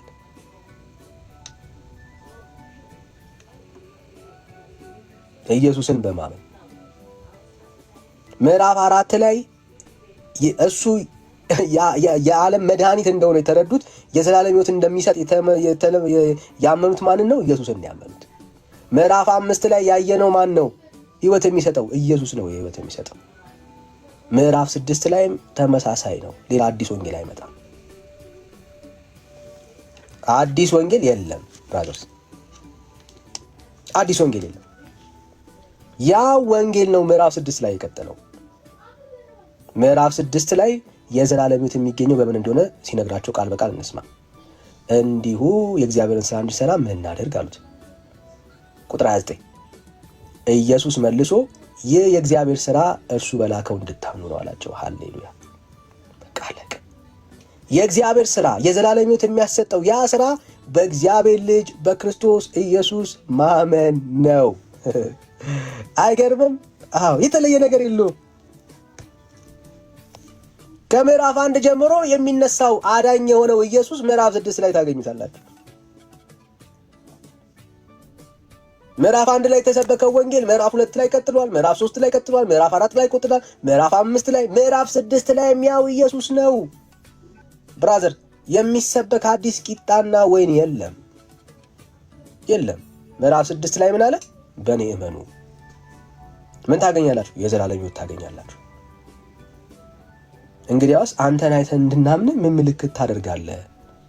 ምንስ ትሰራለህ? ይበሉ ዘንድ ከሰማይ እንጀራ ሰጣቸው ተብሎ እንደተጻፈ አባቶቻችን በምድረ በዳ መናን በሉ አሉት። ምልክት ስጠን። ሆዳቸው ላይ ናቸው እነዚህ ሰዎች። አሁንም ጌታ ስለ መንፈሳዊ መብል ያወራል፣ ስለ እነሱ ስለ ሆዳቸው ያወራሉ። መናን በልተዋል አባቶች። አንተ ደግሞ የሆነ ነገር አዝንብ እስቲ ከሰማይ እና እንይ፣ ይውረድ እስቲ ከሰማይ እና እኛም እንብላ እና አባቶቻችን እንደበሉ እኛም እስቲ ምልክት አሳየን ይሉታል። ሆዳቸው ላይ ያሉ ሰዎች ናቸው። አሁን ኢየሱስ እውነት እውነት እላችኋለሁ እንጀራን ከሰማይ የሰጣችሁ አባቴ ነው እንጂ ከሰማይ እንጀራን የሰጣችሁ ሙሴ አይደለም ማለት። ተአምር አሳየን ያላችሁ ሙሴ አይደለም እንጀራን የሰጠው። ማን ነው? እግዚአብሔር ነው የሰጠው፣ አባቴ ነው የሰጠው። የእግዚአብሔር እንጀራ ከሰማይ የሚወርድ ለዓለምም ህይወት የሚሰጥ ነውና አላቸው። አሁን በደምብ ስሙ። የእግዚአብሔር እንጀራ ከሰማይ የሚወርድ ለዓለምን ምን የሚሰጥ ነው? የዓለምም ህይወትን የሚሰጥ ነው። ስለዚህ አሁን ከሰማይ የሚወርድ እንጀራ አለ አላቸው። ያም ህይወት ደግሞ ያም እንጀራ ምን ይሰጣል አለ? የዘላለምን ህይወት ይሰጣል አላቸው። አሁን የእነሱን ጥያቄ ስሙ። በጣም እኮ ልብ የሚሰቅል ሀሳብ ነው የነገራቸው። ስለዚህ ጌታ ሆይ ይህንን እንጀራ ዘወትር ስጠን አሉት። ይህንን እንጀራ ምን ዘወትር ስጠን? ምን የሚሆነውን የዘላለም ህይወት የሚሰጠውን ይህንን እንጀራ ዘወትር ስጠን። በቃ ሁሌ እንብላው፣ ሁሌ እናገኘው ይህንን እንጀራ አሉት ማለት ነው። ቁጥር 35 የጌታ መልስ ምንድን ነው? በጣም ነው የሚገርመው። ኢየሱስም እንዲህ አላቸው አለ። ምን አላቸው ኢየሱስ? ይህንን የህይወት እንጀራ ዘወትር እንድትበሉ ከቄስና ከዲያቆን እጅ ሄዳችሁ በየቀኑ ብሉ አለ? በፍጹም በፍጹም። ኢየሱስ እንደዚህ አላቸው። ዘወትር ባይዘው አስቡት፣ ዘወትር ስጠን ያሉት፣ ሁሌ እንብላው፣ በየቀኑ እንብላው ነው ያሉት። በየቀኑ እንብላው፣ ዶንት ፎርጌት ጋይስ፣ በየቀኑ እንብላው ነው ያሉት። ዘወትር ስጠን ያሉት ይህንን እንጀራ። የጌታ መልስ በጣም በጣም ልብ የሚያረስ መልስ ነው። ኢየሱስ እንዲህ አላቸው፣ የህይወት እንጀራ እኔ ነኝ። አለቀ። ሌላ የሚጠበቅ እንጀራ የለም ማለት ነው። ወደ እኔ የመጣ ከቶ አይራብም፣ በእኔም የሚያምን ሁል ጊዜ አይጠማም። ክብር ለእግዚአብሔር ይሁን። ዘወትር በየቀኑ እየሄድክ የምትበላው ምግብ የለም። አየህ፣ ያ ልክ ነው። መና በየቀኑ ነበር የሚወርደው። ዛሬ የበላኸውን ለነገ አታስቀምጠውም፣ ይሸታል። አብዝቶ የለቀመም አልተረፈውም፣ አሳንሶም ደግሞ የሰበሰበ አላነሰበትም። ግን ሁሉም ይበሉ ነበረ። ለማስተረፍ ግን ሲሞክሩ ይበሰብስ ነበረ፣ ይበላሽ ነበረ። ስለዚህ ዘወትር ነበር የሚበሉት፣ ይሄንን ዘወትር ነበር የሚሰበስቡት ይሄንን መና። ጌታችን ግን ምን አለ? ያ መናው ያ ምግቡ እኔ ነኝ፣ የዘላለም ሕይወት የምሰጠው ያልኳችሁ እኔ ነኝ አለና ግን ይሄ እንጀራ በየቀኑ የምትበሉት አይደለም፣ ዘወትር የምትበሉት አይደለም። ወደ እኔ የመጣ ከቶ አይራብም። ምን ማለት ነው? ካልተራብክ ሌላ ቀን አያስፈልግም። ኦልሬዲ አንዴ በልተዋል ማለት ነው ብራዘር። በእኔም የሚያምን ሁልጊዜ አይጠማም። አንዴ ኢየሱስን ያገኘ ሰው አይራብም፣ አይጠማም። ይኸው የጌታ ንግግር ነው ያለው። ክብር ለአምላካችን ለእግዚአብሔር። በየሳምንቱ እየሄድክ አዳዲስ ህይወትን አይደለም የምታገኘው፣ ወይ በየቀኑ እየሄድክ እየቆረብክ አዳዲስ ህይወት አይደለም የምትቀበለው። አንዴ ወደ ኢየሱስ የመጣ ሰው፣ አንዴ ኢየሱስን የበላ በእምነት የተቀበለ ሰው ረክቶ ይኖራል። ለዚህ እኮ ነው እንደ ክርስቲያን በየቀኑ የዘላለም ህይወትን አይደለም የምናገኘው፣ በየቀኑ አይደለም የምንጠቅመው ብራዘር። አንዴ ኢየሱስ ክርስቶስን የህይወታችን ጌታና አዳኝ አድርገን ስንቀበል የዘላለም ህይወትን አንዴ አግኝተናል። ያ ህይወት ዛሬም አለ። ጌታን የተቀበልን ቀን ያገኘነው የዘላለም ህይወት ዛሬም 20፣ 30 ዓመት 40 ዓመትን ብናስቆጥር ያ ህይወት አለ። ለምንድን ነው ያለው ካልከን ወደ ኢየሱስ የሚመጣ ከቶ አይራብም። አሁን ጴንጤን የዘላለም ህይወት አይርበውም ብራዘር። ናፍቆት ውስጥ አይደለም ያለነው። we have እንዳለን እናውቃለን። ለምን? የበላ ነው ያ የህይወት እንጀራ ብራዘር። የሚያስጠማ የሚያስርብ አይደለም። ዛሬ ሙሉ ነፍሳችን እርካታ ውስጥ ናት ያለችው በኢየሱስ ተቀብለነው አምነነዋል ይሄንን ጌታ። ስለዚህ ዛሬ ብትሞቱ የት ትሄዳላችሁ ብለን ብትጠይቀን ዛሬ እኮ አልበላውም አንልም። ዛሬ እኮ አልጠጣውም አንልም። ይሄ የህይወት እንጀራ አንዴ አምነን በልተን ጠጥተነዋል። ዛሬ ብንሞት የዘላለም ህይወትን እንደምናገኝ እርግጠኛ ነን። ለምን? ቃሉ እንደሚናገረው በእርሱ የሚያምን በልጁ የሚያምን የዘላለም ህይወት አለው ስለሚል። የውዴ ቃሌ ምዕራፍ 6 ላይ የሚያወራው ሐሳቤ ነው። የተለየ ነገር የለውም። በእኔ እመኑ ነው እያለ ያለው። ቁጥር 40 ላይ እንደዚህ ይላል፣ ልጁንም አይቶ በእርሱ የሚያምን ሁሉ የዘላለም ህይወት እንዲያገኝ የአባቴ ፈቃድ ይሄ ነው። ማንን? ልጁን አይቶ ኢየሱስን አይቶ የሚያምን በልጁ የሚያምን ምን አለው? የዘላለም ህይወት ብራዘር። ዮሐንስ ወንጌል ምዕራፍ 6 የሚያወራው ይሄን ነው። ስለምን ነው የሚያወራው? በልጁ በክርስቶስ ኢየሱስ አምኖ ህይወትን ስለማግኘት። የተለየ የለም ብራዘር። ስለ ቂጣ አያወራም፣ ስለ ቁርባን አያወራም፣ ስለ ወይን አያወራም። ዮሐንስ ከምዕራፍ 1 የጀመረውን ኢየሱስ ክርስቶስን እስከ ምዕራፍ መጨረሻው ድረስ የሚያወራን ኢየሱስን ነው። አዲስ የመዳኛ መንገድ የለም። እና ለዚህ ነው ኢየሱስን እመኑት የምንለው። ለዚህ ነው እና የጌታ እራት የሚባለው ታሪክ ዕለተ ሐሙስ ላይ ጌታችን ኢየሱስ ክርስቶስ ከመሰቀሉ አንድ ቀን በፊት በዛች ምሽት ላይ ለመታሰቢያ አድርጉት ነው ያለው። ሐዋርያቶች ጌታ ከሄደ በኋላ ካረገ በኋላ እንዴት አድርገው ነበር የሚያስቡት ካልሽ፣ ይኸው ሐዋርያቶች እንደዚህ ይላል። የአንደኛ ቆሮንቶስ ምዕራፍ 11 ላይ እንደዚህ ብሎ የሚናገር ሐሳብ አለ። ጌታ ኢየሱስ አሳልፎ በተሰጠበት በዚያች ሌሊት እንጀራውን አንስቶ ምኑን? እንጀራን ያነሳው። አሁን ስለ ራሱ ስለ አማናዊ ስጋው አይደለም የሚያወራው። እንጀራውን አንስቶ አመሰገነ። ከዛስ ቆርሶም እንካችሁ ብሉ፣ ይህ ስለ እናንተ የሚሆን ስጋዬ ነው፣ ይህንን ለመታሰቢያ አድርጉት አለ። ክብር ለአምላካችን ለእግዚአብሔር ይሁን። የምንበላው ተርበን አዲስ የዘላለም ሕይወት ለማግኘት አይደለም። ኢየሱስ ክርስቶስን አምነን የተቀበልንለት አንዴ ዳግም ላንጠማ፣ አንዴ ዳግም ላንራብ የዘላለም ሕይወታችንን አግኝተናል አማናዊ በሆነው በክርስቶስ ኢየሱስ። አሁን ስጋና ደሙን ቁርባኑን የምንወስደው ይሄ አማናዊ የሆነውን የክርስቶስ ኢየሱስ ስጋ የዘላለም ሕይወት ተስፋን ያገኘንበትን ያንን እውነተኛውን ስጋና ደም የምናስብበት ነው። ምን ማለት ነው? he paid the price። ዛሬ እኔ እንዳልራብ፣ ዛሬ እኔ እንዳልጠማ ኢየሱስ እኮ ነው በመስቀል ላይ ስለኔ የተራበው፣ ስለኔ የተጠማው። እኔ ዛሬ እንዳልሞት እሱ እኮ ነው ስለኔ የሞተው እያል የምናስብበት መታሰቢያ ነው። እሱ በሱ ስቃይ ነው እኔ ዛሬ ነፃ የወጣሁት፣ በሱ መገረፍ ነው እኔ የተፈወስኩት። የምንልበት ነው። ሞትና ትንሣኤውን የምንመሰክርበት ነው። ለዚህ ነው የተሰጠ እንጂ አዲስ የለም ብራዘርስ። አንድ የበላ ሰው አይታማም ዳግም። ክርስትና የሚያወራው ይህንን ሀሳብ ነው። ክብር ለአምላካችሁ ለእግዚአብሔር ይሁን። ይኸው ነው እታለም ሰብዬ በደንብ ነው ያብራራህልኝ። በእውነት ዳኒ አነባዋለሁ ግን ሊገባኝ አልቻለም ነበር። ዛሬ ግን በደንብ ነው ግልጽ ብሎ እንዳውቀው የሆንኩት። አመሰግናለሁ። ተባረክ። አሜን። ተባረክ። አሜን አሜን።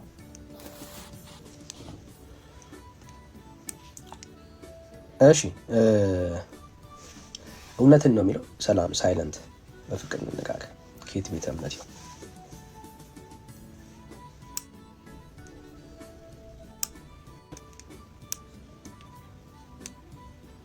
ሰላም ብራዘር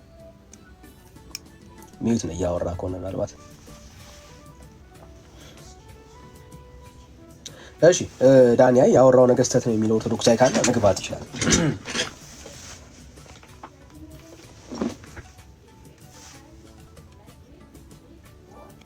ሌላ ኦርቶዶክሳዊ ካለ መቀበል ግን ይችላል።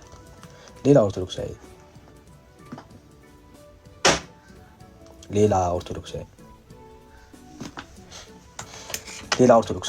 ኦርቶዶክሳዊ ካለ እንቀበል።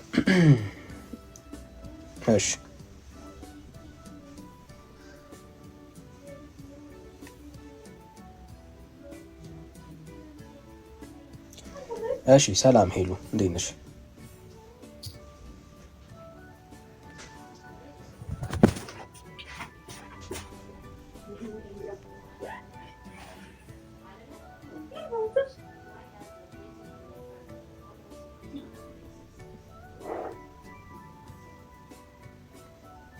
እሺ ሌላ ኦርቶዶክስ ያለ? እሺ ስለ ጾም ምን ስለ ጾም ምን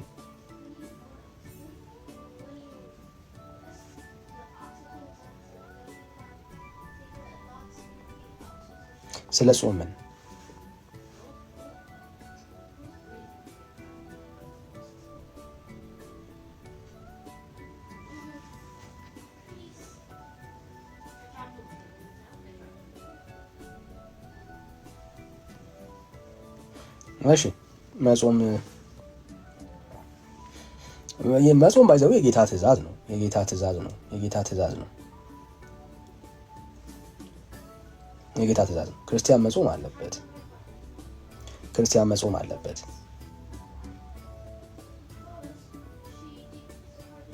ክርስቲያን መጾም አለበት። እንዴት ነው መጾም? መቼ ነው መጾም ያለብኝ? እሱ አንተ መጾም በምፈልግበት በየትኛውም ሰዓት ከፈለክ አመቱን ሙሉ መጾም ትችላለህ። የሚከለክል የለም። የፈለከውን ጊዜ መውሰድ ትችላለህ። ጊዜ ምንም ችግር የለውም። ኦኬ እኔ ስለ ጾም ሲታሰብ ጌታ ጾምን አልከለከለም። ክርስቲያን መጾም አለበት። ኤኒ ታይም መጾም ይችላል። የሚከለክል የለም። በቤተክርስቲያን የታወጁ አጽዋሞች ይኖራሉ። እነሱን መጾም ትክክል ነው። መጾም ይቻላል። እኔ ከሱ ይልቅ በጣም ትልቁ ሀሳብ መነሳት ያለበት ብዬ የማስበው ምንድነው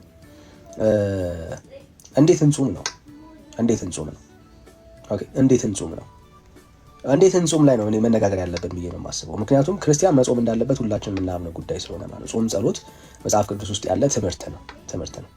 ግን ስትጾሙ እንዴት እንጾም ነው። ኦኬ እንደዚህ ይላል ጌታ ሲናገር ማቴዎስ ምዕራፍ 6 ላይ ስትጾሙም እንደ ግብዞች አትጠውልጉ።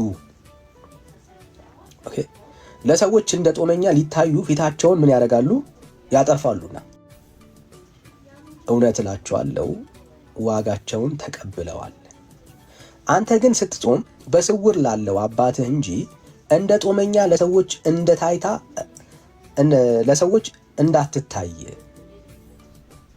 ምን ለሰዎች ምን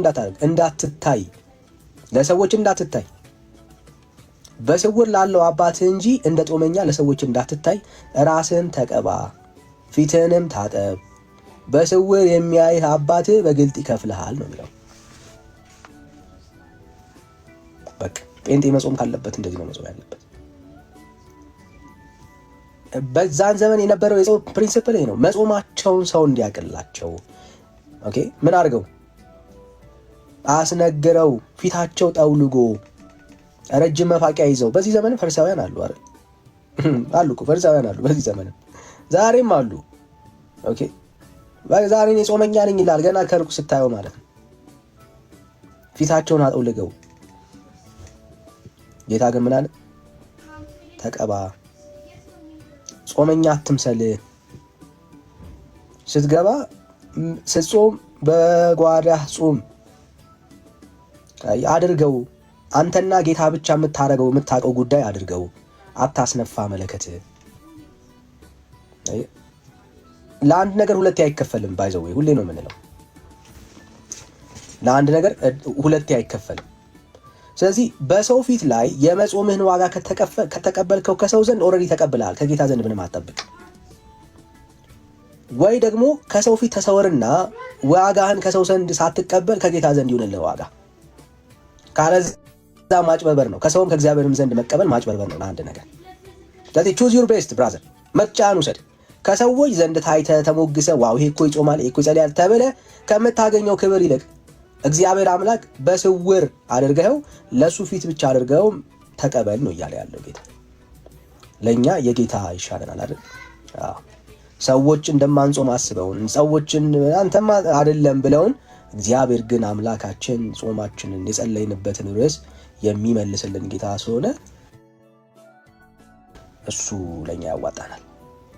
ጾሙ እንዲጸልዩ በስውር ተደብቀ ምን ማለት ነው? ለታይታ አታርገው ነው እያለ ያለው ጌታ። ለታይታ አታርገው፣ ለታይታ አታርገው። ኦኬ ምን እንጹም ብራዘርስ? ምን እንጹም? ብዙ ሰዎች እዚህ ጋር ላይ ብዙ ሰዎች እንትን ያሉ ምን እንጹም? ባይዘው ስንጾም ምን ጾማቸውን ጉዳዮች ማውራት ያስፈልጋል። መጾም ማለት የምግብ አድማ ማድረግ ማለት አይደለም። ኦኬ የምግብ አድማ የሚመስለዋል አይደል ብዙ ሰው? እሱ አይደለም። ምግብ ማለት ጾም ማለት ኦኬ በእግዚአብሔር ፊት ራስህን ማዋረድ፣ ዝቅ ማድረግ፣ ስጋዊ ማንነትን የምትጎሽምበት ስለሆነ ኦኬ መንፈሳዊ ነገሮችን በማሰብ ብቻ ራስን የምትጠምድበት ሲዝን ነው። የጎደለህን ነገር በመንፈሳዊ ህይወት የጎደለህን ነገር የምታስብበት ሲዝን፣ የጾም ሲዝን። ስለዚህ ከእንቁላል እየጾምክ ቢራ መጠጣት ማለት አይደለም ጾም። ኦኬ አይደለም ጾም ማለት እሱ ማለት አይደለም። ስለዚህ አሁን በዚህ ዘመን ላይ ከእንቁላል በላይ የሆነብህ ነገር የለም ወይ ነው ጥያቄው። አለ። ለምሳሌ አንደኛው ለጴንጤ በጣም ለሁላችንም አስቸጋሪ የሚሆነው አንደኛው ስልክ ሊሆን ይችላል ብራዘር። ኦኬ ስልክ ሊሆን ይችላል። ከስልክ ራስን ትቆጥባለህ። ኦኬ ቴሌቪዥን ሙቪዎች ምናምን ሊሆኑ ይችላሉ። ኦኬ ሙሉ ሐሳብን እንዳትሰበስብና ለአምላክ እንዳትገዛ የሚያደርግህን ነገር ኤኒ ነገር ምን ማለት መከልከልን ያሟላል። የምግብ እኮ ጾም ብራዘር አሁን እኮ ለጤናችን እያልን እኮ እንጾማለን ወዳጅ። አሁን እኮ የምግብ ችግሩ አይደለም ወዳጅ አይደል? ብዙዎቻችን ዳይት እያልን ጾመን በቀን አንድ የሚበላ ሰው የለም ለውፍረት ምናምን እያለ እሱ በእግዚአብሔር ፊት እንደ ጾም ሊቆጠር ነው አይደለም? ኤኒ ነገር ኦኬ ለእግዚአብሔር የማያስገዛህን ነገር ምን ማለት ነው? ጊዜ የሚወስድብህን የትኛውንም ነገር ምን ታደርገዋለህ? ትጾመዋለህ። ስጋ በጣም የሚፈልገውን ነገር ትከለክለዋለህ። በእግዚአብሔር ፊት በመንፈሳዊ ህይወት የምታደርግባቸውን ነገሮች ሁሉ ታደርጋለህ። እውነተኛ ጾም ማለት ያ ነው። ኦኬ እውነተኛ ጾም እሱ ነው። እውነተኛ ጾም እሱ ነው። እውነተኛ ጾም እሱ ነው። ራስህን በንስሐ ታያለህ፣ በጸሎት ትቀርባለህ በእግዚአብሔር ፊት። እውነተኛ ጾም እሱ ነው። ድራፍት እየጠጣ ቢራህን እየጠጣ ከወተት መጾም ግን ጾም አይባልም። እሱ ጾም አይደለም ብራዘር። ወተት የነካውን ዕቃ እየተጠየፍክ አረቄን ጠላህን እየጠጣህ ጾምኩ አይባልም። ኤኒ ነገር ስጋዊ ነገርህን የሚጠቅም ነገር የኔ ነገሮችን ፖዝ በማድረግ ነው ጾም የሚሆነው። ኦኬ ይሄው በዚህ ዘመን ላይ ካስፈለገ እኮ ሌሎቹንም ነገሮች መጾም ይኖርባል። እና እንደዛ ነው መሆን ያለበት ክርስትና እንደሱ ስለሆነ ማለት ነው። ክርስትና እንደሱ ኤኒ ነገር የምትጾማቸው ነገሮች በእግዚአብሔር ፊት ክሬዲት ስላላቸው በጣም በልብ ውስጥ የከበዱ ምናምን ነገሮችን በመተው ነው የምትጾመው። እሱ ነው የጾም ኮንሰፕት፣ እሱ ነው መጽሐፍ ቅዱስ ውስጥ ያለው ኮንሰፕት እሱ ነው። ለስጋ ይጠቅመኛል የምትላቸውን ነገሮች ሁሉ ፖዝ ነው የምታረጋቸው። እሱ ነው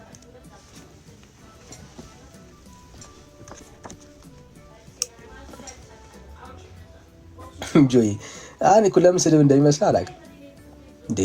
ቤተክርስቲያን ናት እኮ ዳዲ፣ ቤተክርስቲያን ናት ባይዘው ጾም የነካው ሳህን የምትለው እንቁላል የነካው ቅቤ የነካው ግን የታጠበ አይደል? ጾም የምትለው እሱን ነው እኮ ዳዲ፣ ጾም የምትለው እሱን ነው። አየህ ቤተክርስቲያን ናት የምትለው። በጾም ወቅት ላይ ቢራ ችግር የለበትም፣ አረቄው ችግር የለበትም፣ ወይኑ ችግር የለም አይደል? አዎ ጾም መያዣ የሚባል ደግሞ አለ እንዳትረሳ። ጾም መያዣ አለ። እኔ በጣም ነው የሚያስቀኝ ወዳጄ። ጾም መያዣ ተብሎ በኃጢአት በበደል ጾም እንዴት ይያዛል? ይሄ እኮ ትልቅ እኮ መንፈሳዊ ውርነት እኮ ነው ብራዘር። እንዴ ጾም መያዣ ተብሎ ኃጢአት እንዴት ነው እኮ አይምሮ ላይ እንዴት ነው የሚመጣላችሁ ራሱ? እንዴ ሰው ጾም እንዴት በኃጢአት ይይዛል? ሰው እንዴት በበደል ማለት ይይዛል? ጭፈራው፣ ዳንኪራው ለጾም መያዣ ተብሎ እንዴት ይደረጋል? አየህ፣ ለዚህ ነው ይሄ አሁን እንደ እግዚአብሔር የሆነ ጾም አይደለም። ምን ማለት ነው? ለሁለት ሳምንት ምግብ ስለማለት ዛሬ ይበላል። ትዝ ይላችኋል?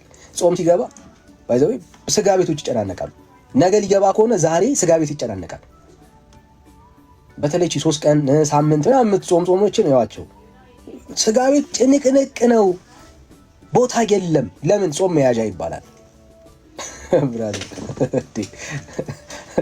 የግድ ነው የምትጾመው እንዴ? ብራዘር የግድ ነው እንዴ? የግድ እኮ ነው የሚያስመስልብህ። ጭፈራ ቤቱ እንደዛው፣ ፔኒሲዮኖቹ እንደዛው። ወራዴ በጾም ውስጥ እኮ የአቅጣጫ ለውጥ ነው ያለው። በጾም ውስጥ ንስሐ አለ። ንስሐ ማለት የአቅጣጫ ለውጥ ነው። የመንገድ ለውጥ ነው የምታስተካክለው። ልክ ጾም ሲፈታ ትላንትና ካቆምክበት የምትቀጥልበት ህይወት አይደለም። ልክ ጾም ሊገባ ሲል ታቆመውና የሆነን ጉዳይ ልክ ከጾምክ በኋላ የምትጀምረው ህይወት አይደለም ክርስትና። በጾም ውስጥ በጸሎት ውስጥ የአቅጣጫ ለውጥ አለ፣ የንስሐ ህይወት አለ። ትላንትና ነው የምታየው እኮ ትላንትና ያረካቸውን እነኛን የሄድክባቸውን ጎዳኖች መንገዶችን ነው የምታቀናው በጾም በጸሎት። ካለዛ ጾም የረሃብ አድማ ነው የሚሆንልህ ወዳጄ። ጾም የረሃብ አድማ አይደለም፣ ከእግዚአብሔር ጋር መንገድን ማስተካከያ ነው ጾም። አየህ መንገድ ትክክል አልነበረም ጌታ ሆይ፣ አቅጣጫ ጥሩ አልነበረም። ከዚህ በኋላ ግን አቅም ስጠኝ፣ ጉልበት ስጠኝ፣ በአንተ አቅጣጫ በአንተ መንገድ ነው የሚሄደው ብለህ ከእግዚአብሔር ጋር መስማማት ነው እንጂ ትላንትና ያቆምካቸውን ምግቦች ነገ ደግሞ የምትቀጥልባቸው አይደሉም። እንደሱ አይደሉም ክርስትና።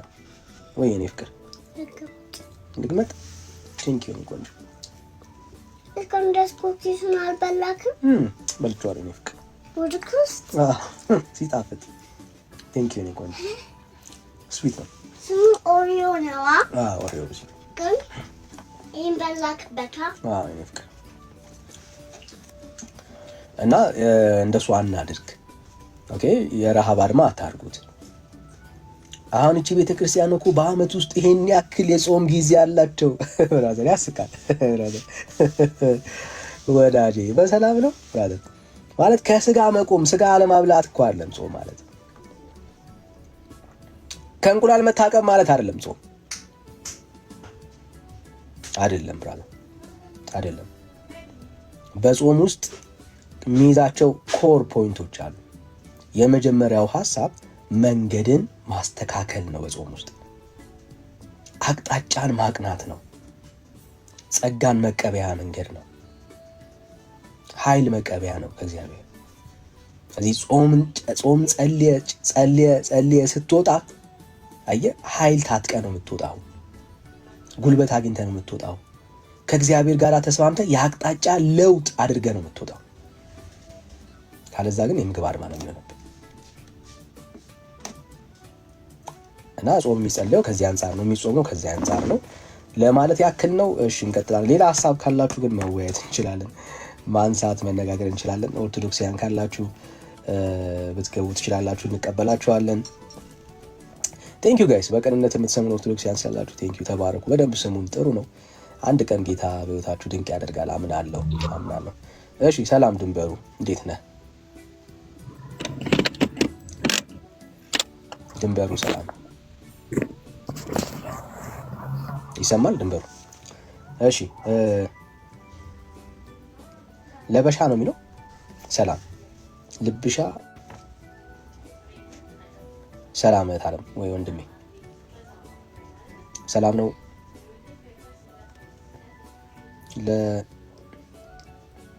እሺ ሌላ ኦርቶዶክሳዊ አለ? ሌላ ኦርቶዶክሳዊ።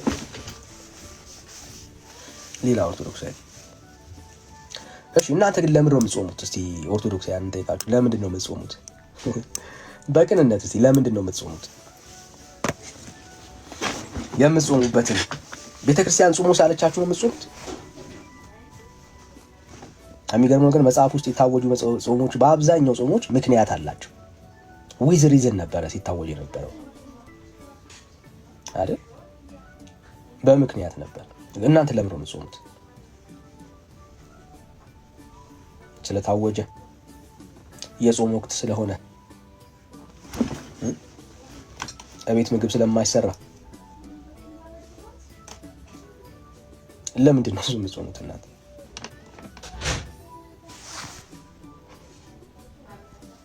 እሺ መልሱን ለእናንተ ትተናል።